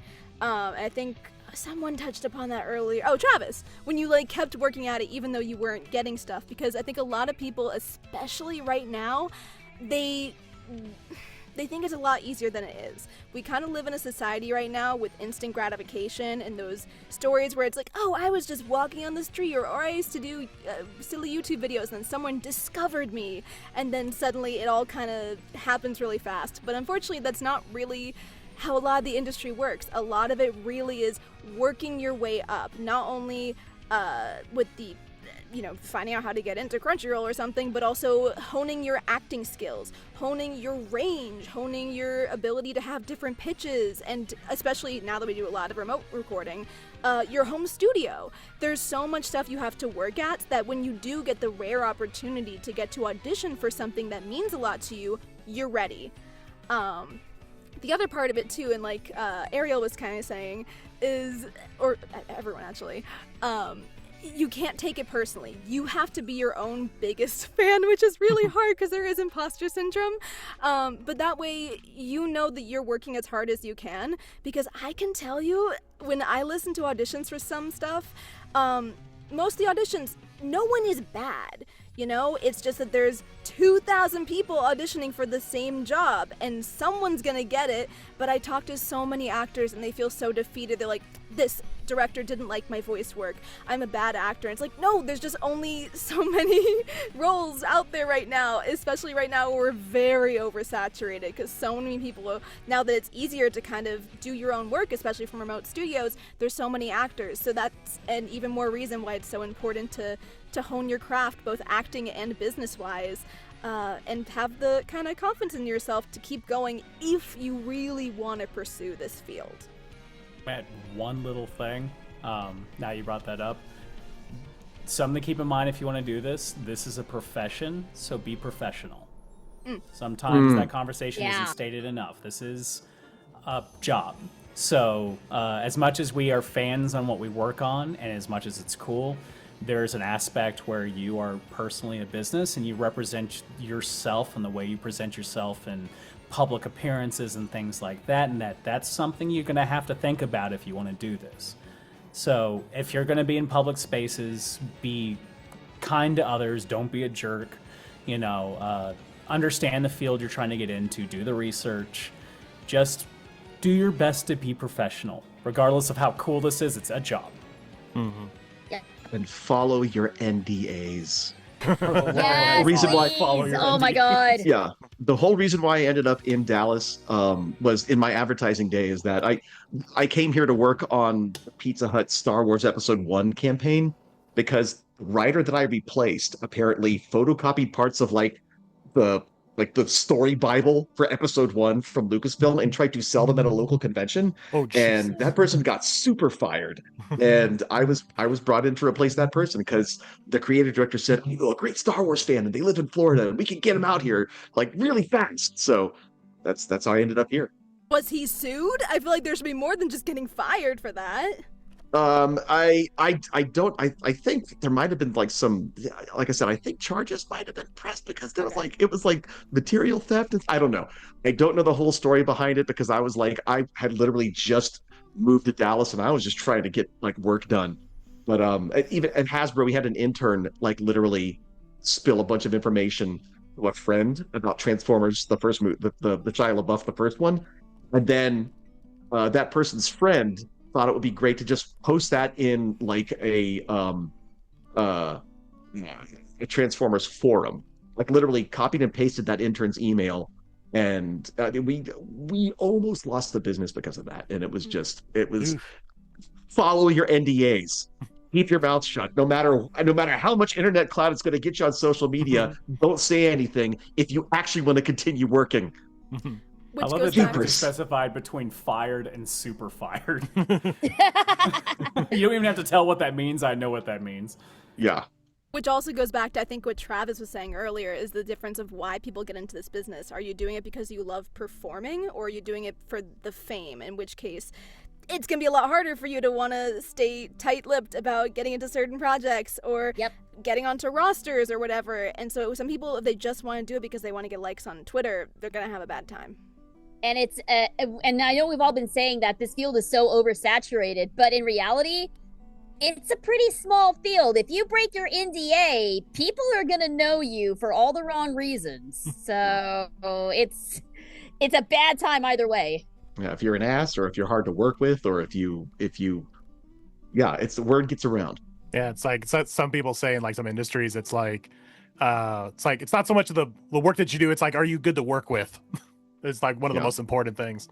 Your relationships are 50%, if not more sometimes, of how well you do in this industry. Another question we have, were there any, and this is for everyone, were there any lines that you requested to change because you felt it would fit the character more? We don't get to do that much changes on our end. Nope.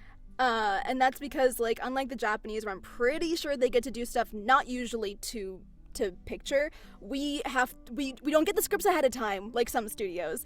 We're going totally blind. A lot of it is kind of on your feet. We get to see the scene once, and then we have to not only read the script that's on us, but also match the lip flaps. So we don't get much of a say in it, unless it's like something like very small, like, oh, I had an idea, like what if I add a cute little sound at the end there, or I can make the sound like a chicken or whatever. Like, we don't get to do as much. Yeah, I can count on one hand the number of times that I have been able to change my script. And it's only because I feel like my character would say this instead of this. I can count on one hand the times I've been able to do that. And it's been extremely rare because it's not something we have a lot of flexibility with. We are given material that's already been completed. We're just dubbing over it. So we don't get a lot of say in that side of things. Completed and approved, because I do know some people that did try to make like a viral joke where they made like a kind of raunchy kind of joke in there, and they got into some issues because then it had to go back to when it was going through booth review, the team didn't like it, like no, we can't let that go to post, so then they had to like quickly get that person back in the booth to re-record it so that the episode could still go out in time. If you do have an idea, always make sure that you get the scripted line as well. Yeah. I guess as an aside from the show Bye Bye Earth, I played like a crotchety old lightning bug man, and one of the characters says, "I have this sword, but I can never use it."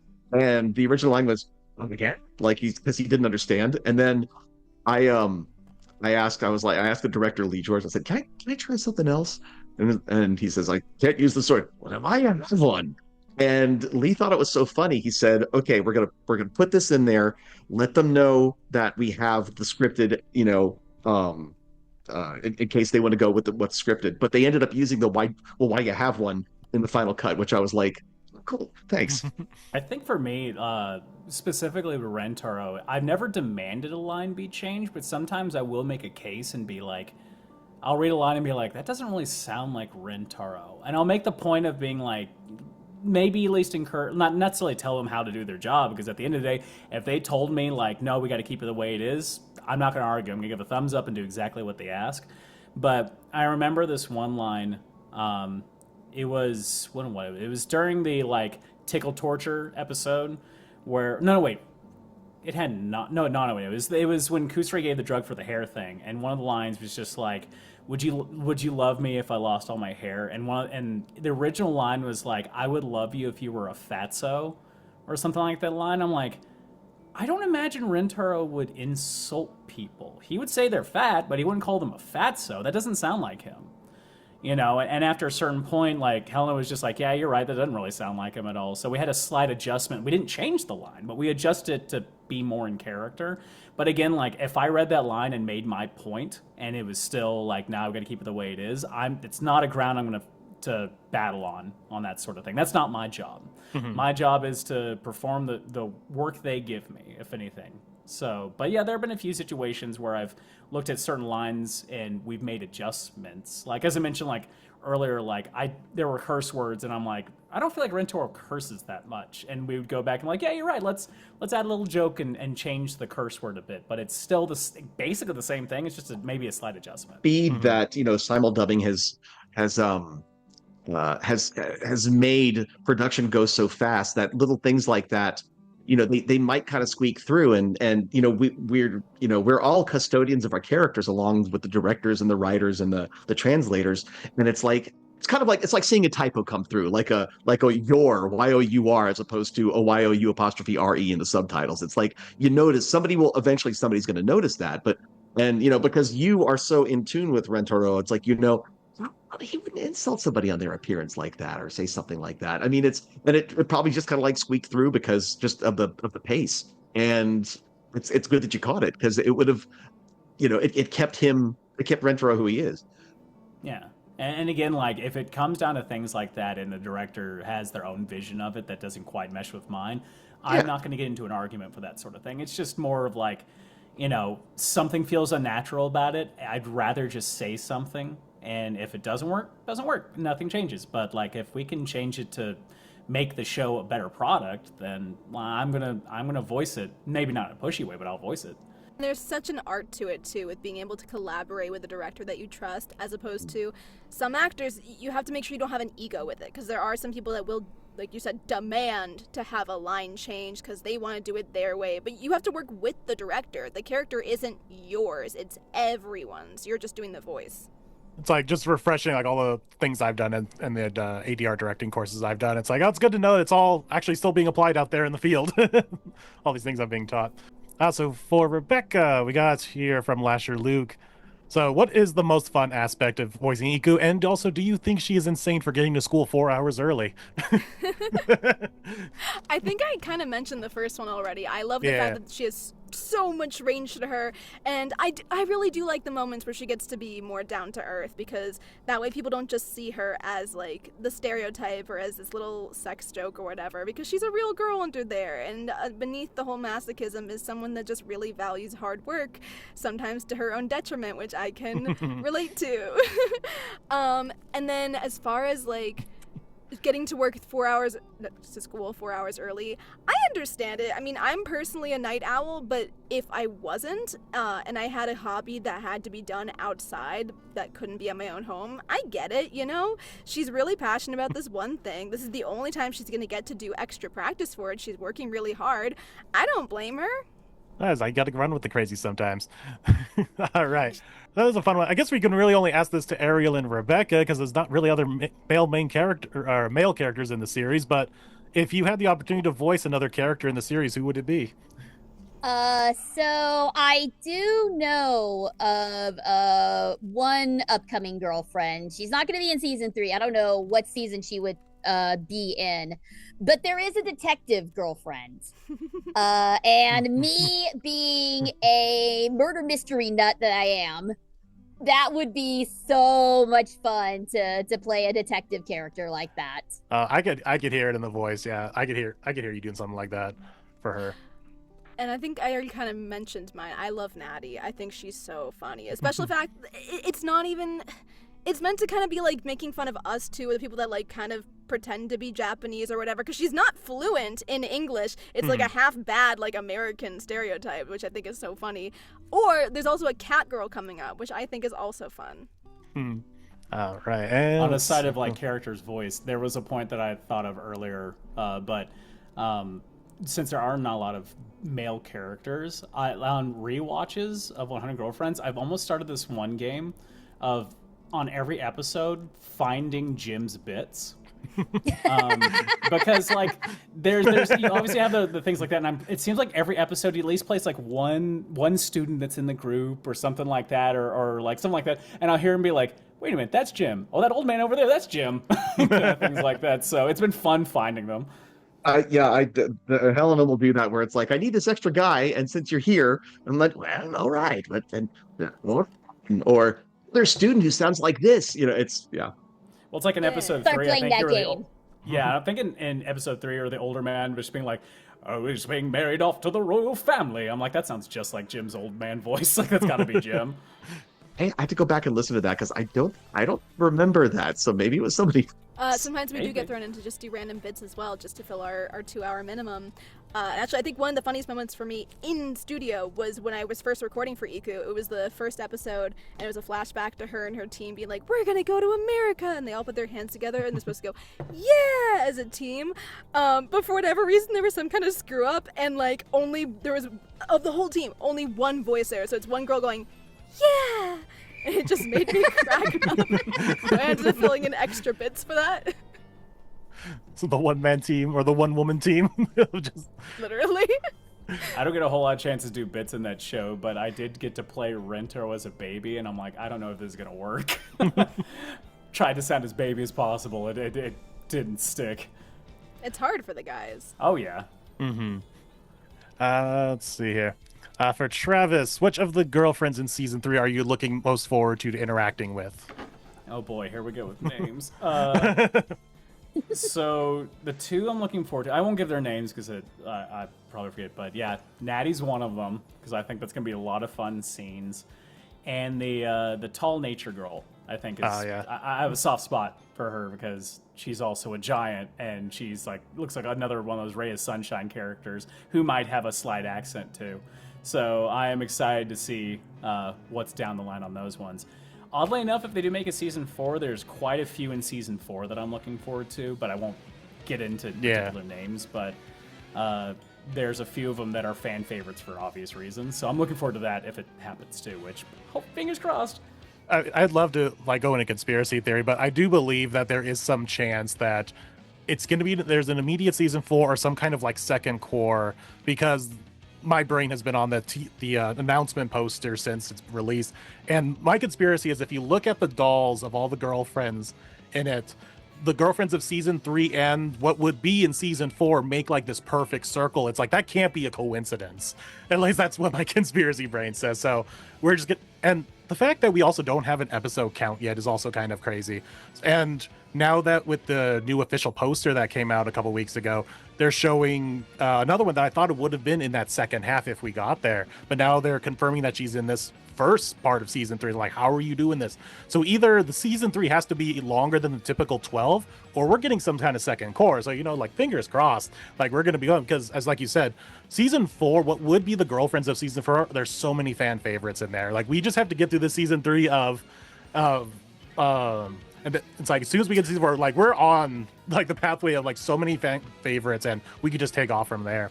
Yeah, we just have to make it through this kind of controversial wall in season 3. And then that one. Yeah. I was trying to avoid that, but yes, it's so funny. It's so funny that this part of the manga is so equal to a season of the anime, because it is what we call the great filter of this is where we get rid of people. I was okay, I don't vibe with this anymore, but if you get through this, you're good, you're golden. And then you get all the other amazing girlfriends afterwards. It's my own personal headcanon that during this stretch of the manga, the writer was I'm just gonna throw stuff at the wall and see what sticks and see if I get canceled or not. and somehow that they're fine, so they'll just continue. So it's well, now I gotta stick to this.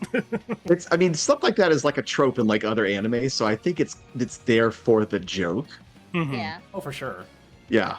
But it's just so interesting that there was there's so many controversial girlfriends within the same line of within season 3, and then he's never done really anything since then, all the way to now what we have with Girlfriend 37. They've all been normal, if you want to call them that, but there's just nothing that has hit the controversial side of what we're getting in season 3. So it's just gonna be interesting to see, are they blasting through that, or we're gonna get the second core and get to the second half of all these other girlfriends just make up for it. I don't know what they're doing, but it's gonna be fascinating to see. Let's see. And then we have Bronze Knight, who asks, has the series been a drain on your sanity, or are you okay with the craziness? Gotta love the craziness. You embrace it. You learn to embrace it. It's so fun. I did run into my already insane show that broke my brain, so at this point I'm already insane. So I'm fine. Well, I think that's also part of the reason why they started doing auditions now as opposed to closed casting in season 1, is because we know now how crazy it can get. So that's why every actor that gets cast, at least as a girlfriend, I feel from here on out, knows what they're getting into, so they're gonna go full force. Yeah, I mean, there was a point that it shifted for me where, when I was looking ahead in the manga, there was a point where I stopped going oh my god, we're doing what? To being all right, bring it on. Let's do it. That makes sense. Yep. Totally makes sense. And then Evelyn asks, was there anything uniquely stressful or difficult about voicing your character for the series? Well, I already hit on the vocal side of things. That being kind of the biggest challenge in voicing Karane is long, sustained sessions of me screaming. Mm-hmm. That's probably the most difficult part. Again, I think my only thing is just making sure that I don't sound like some other characters, because there are still moments where we'll have to oh, sorry, you sound too much like this person. Oh, wait, hold on, let's redo that. It's not even necessarily the pitch sometimes, it's the cadence. And I feel like the more that we add on more voice actresses, the more that's gonna start to happen, where it's not your fault, but there's only so many ways to say a sentence, and we're all kind of saying the same thing. Helena's doing a great job though of balancing different voice types together. So. Yeah. And it's only gonna get harder as the series just keeps adding more. Yeah. The only thing, I guess, the only worry that I have is that the narrator, he has no. I don't think he has a bass voice. Well, I guess technically the bass voice would be my own, but even when he's doing his narrator thing, the Japanese narrator, it's always a very performative voice. And so if you were to ask me what is the narrator's natural tone, I'd be hard pressed to tell you what it is, because every episode the Japanese narrator is doing a different style of narration performance. It's the same actor, but it's he's all over the place, and that's what I love about the role, is that you can go all over the place with it, but it's like if I ever need to go back to like square one, I don't know where square one is with him. That's fine though, because as we saw through season 2, he's slowly losing his sanity too. Oh yeah. So we're just gonna deep dive in farther in season 3. So yeah, as we mentioned, Oh, sorry. I want narrator to be one of the girlfriends. I have a theory. Secret girlfriend. I have a I was talking to Travis about this. I have a theory that like either number 99 or 100, because Travis has a really, really good theory too. But you're gonna find out that the narrator is just a like, I don't know. Nobody knows what the narrator really sounds like in the manga, but then in the show, it'll just be a girl who has a voice like mine. Oh. I'm just talking to, because you know how we can sometimes hear the voices like in the baseball episode where he goes like, and you, and then you were like, me? Yeah, you, narrator Chan, and then you do get a face. Narrator Chan. I think I pushed the theory, and I think some people have had it, the great theory that the 100th girlfriend will be Rentaro looking into the camera and falling in love with the world. Yeah, I agree. Oh, I love that. So that'd be the perfect ending. Yeah. Yeah. The zing would happen to the same thing in the video, and then the entire thing happens in a first-person view from the camera's perspective on a date with Rentaro. I think that's it. It ends with him introducing the viewer to everybody. It's like he's been watching us this whole time. Fourth wall breaks anyway, so I feel like that's such an easy transition. It makes sense in its own way. Yeah, I always imagine it would be something like that in the manga where Rentaro just looks directly and to us as the reader, like we the reader are the 100th girlfriend, and the series just ends on us singing with Rentaro. I'm like, oh, okay. I'd love to see a spin-off where, like you said, it's a POV where it's just a date with him, but we don't see anyone else because it's him talking to us. Yeah. Oh, that'd be so good. So that means like someone could apply like the last soulmate is you, and you can mean anyone. It's like Rentaro will love you. It's true, he would. Mr. Media 369 asks, what is your favorite reference joke that the series has done so far? Because there's definitely a lot of them. I love the Miyazaki one that they did. The Floating Castle. Castle in the Sky. Yes, they did Castle in the Sky, but they also did Totoro. I love any of the Miyazaki ones. Yeah, the writer's a big Miyazaki fan. His references to that are throughout the whole manga. Yeah, those are good. And then we have so many One Piece ones coming up in the season 3. Yeah. The Your Name one, the spoof with like the music has that Radwimps-alike sound, and that the slow camera movements, and oh my god, I'm blanking on the director. She and her cat, 5 centimeters of a second. Director of Your Name, Shinkai, Makoto Shinkai. It's like a lot of the trademark shots that he puts into all of his stuff, and then it's just, and the music starts playing, and no infringement. What episode was that one? That was Her Name. Season 2. The first episode, season 2. Yeah, the body swap one. Yeah, you just hear Corey Gore's like, no copyright infringement. Yeah, that was great. Oh, so good. For me, all the DBZ references just were so good because it was the baseball episode, and then during Tsundere Lost, everybody did a DBZ cosplay. Which was even better in the anime, because in the fantastic. manga, they didn't even dress up in the manga. Yeah. Also, a personal one for me that I still like quoting is in season 1, we did a Fist of the North Star reference where Karane actually went, "Omae wa mou shindeiru." That classic line, and I was just like, oh my god, there are so many hardcore anime fans who are going to lose their mind over that. Maybe you'll get it there somewhere in the future. Maybe I'll get what?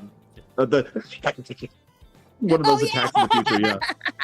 Mine is actually unique to the English dub, but the couple of the Lord of the Rings references could be killing me. Those are so good. Like, fly. This is why it would take forever for the eagles to fly the hobbits to Mordor, and even just she's going, fly, you fools. And Oh my god, I lost it at that. That was I'm such a big fantasy fan that I'm just like, I'm so glad we could take those liberties. It's so funny. And we have an anonymous asker asking, what is your funniest outtake that you've done while recording, if you have any? I really don't have a lot of outtakes, actually. I was just saying there's not usually enough time for us to do outtakes, because back in the day of Funimation, we got to do more funny bloopers, but then we got into the issue where some of them accidentally made it through, so now we're not allowed to do bloopers anymore. Yeah, it's a shame. Yeah. But I guess the closest one is, like, I guess flubbing a line. Like, if you have, like, very fast-paced, very, like, high-energy lines, then those ones kind of go blah, blah, blah. And just tripping over your own tongue, yep. Yeah. Mine are, like, they end up being kept. So, like, for me, it's that I'll do some sort of sound or reaction, and my voice will go 10 times higher than I intended to do. And they're like, that's the one we're keeping. So, like, when Nano, like, put my finger in her mouth, that yell I did was, like, I stopped and went, okay, I'm sorry I went that high. And it's like, no, that's perfect. We're keeping that one. And that happened so many times during the show. It's just my voice would crack to the stratosphere. I'm trying to find the name of the Chongo. I fumbled that freaking name so many times. I'm like, oh my god, I'm so fired. But I finally got it out. I was gonna see if I could like say it live, but yeah, I can't find it. It's like, nope. Yeah, we gotta start actually wrapping up here because that is the end of all the questions. So, any closing things we want to say, or actually, if you want to start plugging anything, start wrapping up here. We can just go down the line. If anyone wants to plug any other projects they're working on, at least NDA notwithstanding. Thank you for watching. The biggest one. Yeah, I guess I'll go first. I guess, first of all, I just want to say to the 100 Girlfriends community, thank you guys so much for loving the show and loving these girls and loving Rentaro as much as we all do. Like, I have gotten so many sweet comments from fans who adore Karane and all the girls, and it means the world to us to know that you guys love what we do. So thank you guys for all the love and support, and keep cheering us on through season 3 and beyond, hopefully. Yeah. But as far as stuff to plug, I do also, I stream on Twitch and YouTube. I have a VTuber, Super Geek Girl. So you can catch me on Twitch and YouTube at Super Geek Girl Plays. Jim, you have anything? Okay, that's me. Okay, all right. Gosh. Again, Ariel just pretty much summed it up. If you're enjoying what we're doing, that's the most important thing, because we just we love doing it, and we just want you to enjoy it as well. Again, thank you for watching. So I will say that simultaneously, I'm going to have a busy no flaps July because because I've got the narrator in 100 Girlfriends, but Trapped in a Dating Sim, The World of Otome Games is Tougher Mob is finally getting its season 2, where I'm the voice of Luxion, a mouthless, the world's most powerful microtransaction. I can't wait. And if anybody lives in the Florida area, or if you want to fly out to Orlando to Universal for a really great convention called GCX, it is a fundraising convention for St. Jude's Children's Hospital, and I will be there July 24th and 25th. The Friday and Saturday, which I believe is July 24th and 25th. And it's Destiny and Fallout, and there's going to be some Borderlands stuff in there, and there's Magic the Gathering. It's fun, and it's at Universal Studios, so you can get like a whole vacation thing going on. So for me, one of the biggest things I think we haven't touched on, but everyone keeps asking, there's a lot of people I know that have asked for 100 Girlfriends Con, and I know so many of us would love to meet you and would love to have some kind of reunion, but the thing is, we go by vampire rules, meaning we can't organize it ourselves. So if you want to see us at a convention near you, please recommend us. Just talk to people either on their Instagram, the con's Instagram pages or whatever. If they have a website where they say suggest guests, just write it in, because we can't go if you guys don't ask for us. That's true. Yeah. I was there on because I remember Travis retweeted for Anime Rivers. Was it Anime Riverside or Anime Pasadena? One of those, for over here in California. And I was the one like, okay, let's get 100 girlfriends there. I listed all your guys' names. I'm like, let's do it. I never heard anything back. No, but if we have the power of everyone. It's like, it got so many likes too. That was like one of my most liked tweets. I'm like, okay, maybe this will get somewhere. Nope. But we just got to keep trying. Yeah, and make sure you include our names too, because I think if you just say the cast, then they'll just assume maybe 3 people. But yeah, so if you can. Other than that, I can't say too much that's not under NDA yet, but hopefully soon. Hopefully soon. And if you want to find out what stuff is going to happen, my Twitter is @RCMVoice, so it's my initials, or my Instagram is RCM_voice. I suppose I'm We all last should have one. said that. I did want to say, I mean, kind of similar to what I once said, thank you for supporting the show. Thank you, everyone, for supporting a casting choice that has changed my life for the better, and given me amazing opportunities that I didn't ever imagine I'd be able to do with so many amazing actors and actresses. I hope that you continue to watch through Season 3's interesting, controversial ups and downs and find humor and joy in it regardless. And thank you for everyone who's gone out of their way to even just say one kind word to me or any of my cast members or anyone who's worked on the show. We don't necessarily need to have people tell us we do a good job, but we're people that enjoy getting that kind of support. And we'll never say no to that kind of stuff. It makes us feel better. For following things on that, I would say keep an eye out for, obviously, Season 3 of the show. Season 2 of the Blu-ray is coming out in July, along with the Union Arena card game in English. Keep an eye out for Blue Lock Season 3 coming out in October, which Jim and I will be popping up in. I haven't heard that.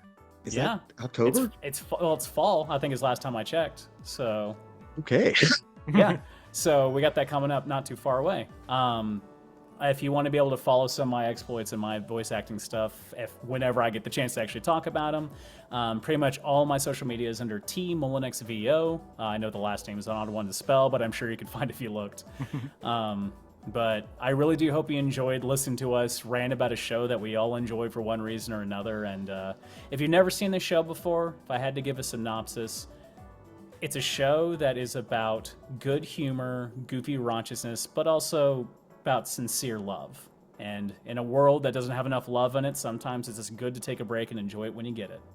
Yeah, and I'll end on saying that it's like, as we keep saying, the show is such a unique blend in it that it works. It's also great to see with you guys, like how serious you guys take the roles as well and how much you also care about it. So it's great to know that the series is in great hands on both the Japanese side, because the animation studio and the writing team who does that clearly care about the work as well. And to also see the English cast also be so passionate about it is just great to see. And it's not just like you get in the booth and you just do your role and you get out. It's like, no, you guys care, and it's just great to see in here. Anyway, so I'll say just thank you all for joining me, spending time. That went a lot longer than I thought it would. That's great though. It just shows once again how passionate you all are. But yeah, thank you all for joining me, and maybe we could try to make this thing, that hopeful, Season 4, second core, whatever comes May of it, we could try this again, catch up on all the fun behind the scenes stuff that happens during Season 3, and hopefully some more of you guys. Like, that's the ultimate goal, is like, we'll get to one of these conventions and we'll have like just all of you on a big table. And I'll be the moderator of the panel. Everyone watching, make sure to like, comment, subscribe, follow everyone here on the socials that they listed, and I will see you all on the next video, because I will be doing a reaction to both the Japanese and the English versions of Season 3 for my channel, as well as continue all my regular work, so make sure to follow for all of those updates. And I will see you all on the next video. Say goodbye, everyone. Bye-bye. Bye.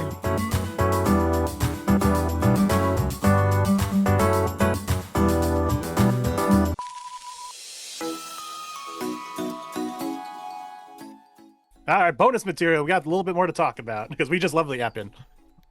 Okay, so in early 2025, Travis, and it was Travis or Rebecca, can't remember, sent me this link to, there was a 100 Girlfriends pop-up cafe in Akihabara, and oh my gosh, it's going to be going on right when we're going to be in Japan. My wife and I took a trip to Japan in March 25, and so using Google Translate, I'm like fumbling around on the reservation system. How do I get a reservation? And I think I'm doing it properly because you have to go back and forth between the translation and stuff in order for like your entries and button presses to be proper. And so under special notes, I wrote, hey, if I did anything wrong entering this reservation, please let me know. I'm a voice actor in the English dub of the show, and I really love it, and I don't want to do anything wrong, and I really love to go to the cafe. I was rambling like a dork. And later on I got my email saying, oh yeah, here your reservation is for this date. And I was kind of surprised that the reservations weren't that heavy. And so when we finally get there, we go into the cafe, and they've got all these standees of the girlfriends in like maid cafe type pictures, and they've got like this beautiful merch thing. Oh, also, I thought, okay, I posted that I was going, and I thought, okay, I can't lug everything back. So the first person who asks me to bring back something, and Rebecca was the first person to say, hey, can you grab me one of these standees? I'm like, okay. So I go, and my wife and I, we do the whole thing. There were people dressed up. It was a cafe with pop-up, and there were placemats and posters all over the place. And I asked, hey, I have a friend of mine who is also one of the voice actors, the voice of Iku, would like me to buy one of the standees. Unfortunately, one of the reasons why it was so easy to get a reservation that first week is because the merchandise didn't come in until after that first week. And so they said they were able to say in as much English as they knew and as much Japanese as I knew, we were able to converse, and they said, well, we don't have it in stock. They'll be coming on this day. And I was like, oh, thank you very much anyway. And so, and we're eating our food, and it was really tasty. And then he comes up, and the one gentleman says, we can give you the display if you would kindly sign. And he hands one of those, you've seen those Japanese autograph boards where it's a big square and there's like a really lovely gold border around it. And I was just like, me? What? Huh? What? Oh gosh, thank you so much. Thank you. And it was so, nobody had ever asked me to because this cafe had like autograph boards from seiyus from everything that had been there, and to be a part of that was like, oh my gosh. And I was gonna try to write domo arigato in kanji, and I thought I'm just gonna screw it up, so it's like, and I noticed that anyway, so I wrote I'm rambling, I'm sorry, I'm getting very excited thinking about it. And so I wrote domo arigato from the United States, the English voice actor of the narrator, 100 Girlfriends, and the big smiley face. It's kind of janky looking because some of those seiyus have beautiful artistic capability, and it's like everybody else's looks so much nicer. But yeah, it was one of the most special things in that whole trip. Because I just wanted to go visit the cafe, but to be able to autograph it, they gave me the standee, and they had like a whole bunch of little freebies and stuff that you could randomly draw. So basically I just took all those random things that I got, and I put them when I went in for my session. I said, hey Helena, here's all the stuff. It was all random, so I apologize for people who I couldn't get stuff for, but and then Rebecca, I left the standee there for you, but it was pretty cool. And then later on, Travis sends me this picture of the cafe, and in that display case they had my autograph. I'm like, God. So yeah, it was fun. It was really fun. Oh, I think it means more if you write it in English, because that way it stands out that you were the English dub. Yeah. Yeah, it was exactly. It was just really cool because it's like they really love voice actors over there, and it's kind of nice to I don't know, I wasn't expecting anything like that. I was said I was the voice actor because I'm like, please, I'm really gonna go to your cafe. If I messed up, let me know. And yeah, it was they were so kind. It was so nice. That's so cool, and they have those pop-up cafes like so often. Like I need to get over there for one of them just to experience it. 'Cause I'm sure. Oh, sorry. Oh yeah, go ahead. It It's so hard to get in though, because like you said, his is a reservation, and then even when you go there, some of the stuff is random. Like I got so lucky that Jim happened to pull my ikus, but like I've had friends that go to these cafes, they never get my characters. Or I also went to one where I had family that was there, and they were like, "Yeah, we want to buy your merch." My character is one of the newest characters. This is for Maken, Too Many Losing Heroines. My character sold out, the only character. And then all the new merch, you had to live in Japan because they're like, hey, you have to have a sign up and you have to have a Japanese address so you can come back in 3 months and pick it up. Oh, wow. They are serious about their merch over there. Yeah. Golly. Wow. Only if we can get some of that merch stateside. Sometimes go by anime shops being like, maybe we'll be lucky and have a keychain or something. But Or you can make your own merch like I Exactly. did Yeah. with my Karane plushie. mine would have considerably less detail, but I could try. Yeah, I remember I went to Anime Expo last year, just because, or last year or the year before, and it was right when season 2 was announced, and one of the like little stores had all of like this big poster of the artwork, and I'm like, okay, maybe they have something. I went up and down all their aisles. Nope, not a single thing. It's like I want to find merch. It's like, let me support you. There's I was at so the con and much found anime one now. wall scroll. I found one wall scroll at an anime con after walking around it all day because people were like, "Oh my god, I saw it!" And it turned into like a Where's Waldo situation where I had to walk the entire thing to find one piece of merch. Ended up giving it to Helena, so it's hanging in our studio to this day. No. I have managed to find, aside from my Karane Nendoroid that my husband pre-ordered for me and surprised me with, thank you, honey. I have managed to find one Karane in the wild. It was at Dallas Fan Days, and I just happened to be walking by a booth, and they had the relax time statues of both Hakari and Karane in their pajamas that they wear at the pajama party. And I snatched up that Karane so fast. Yeah, I think that is it for the extra. So this has been Story Time with Jim, a little bonus segment. I forgot to tell the story. But yeah, so.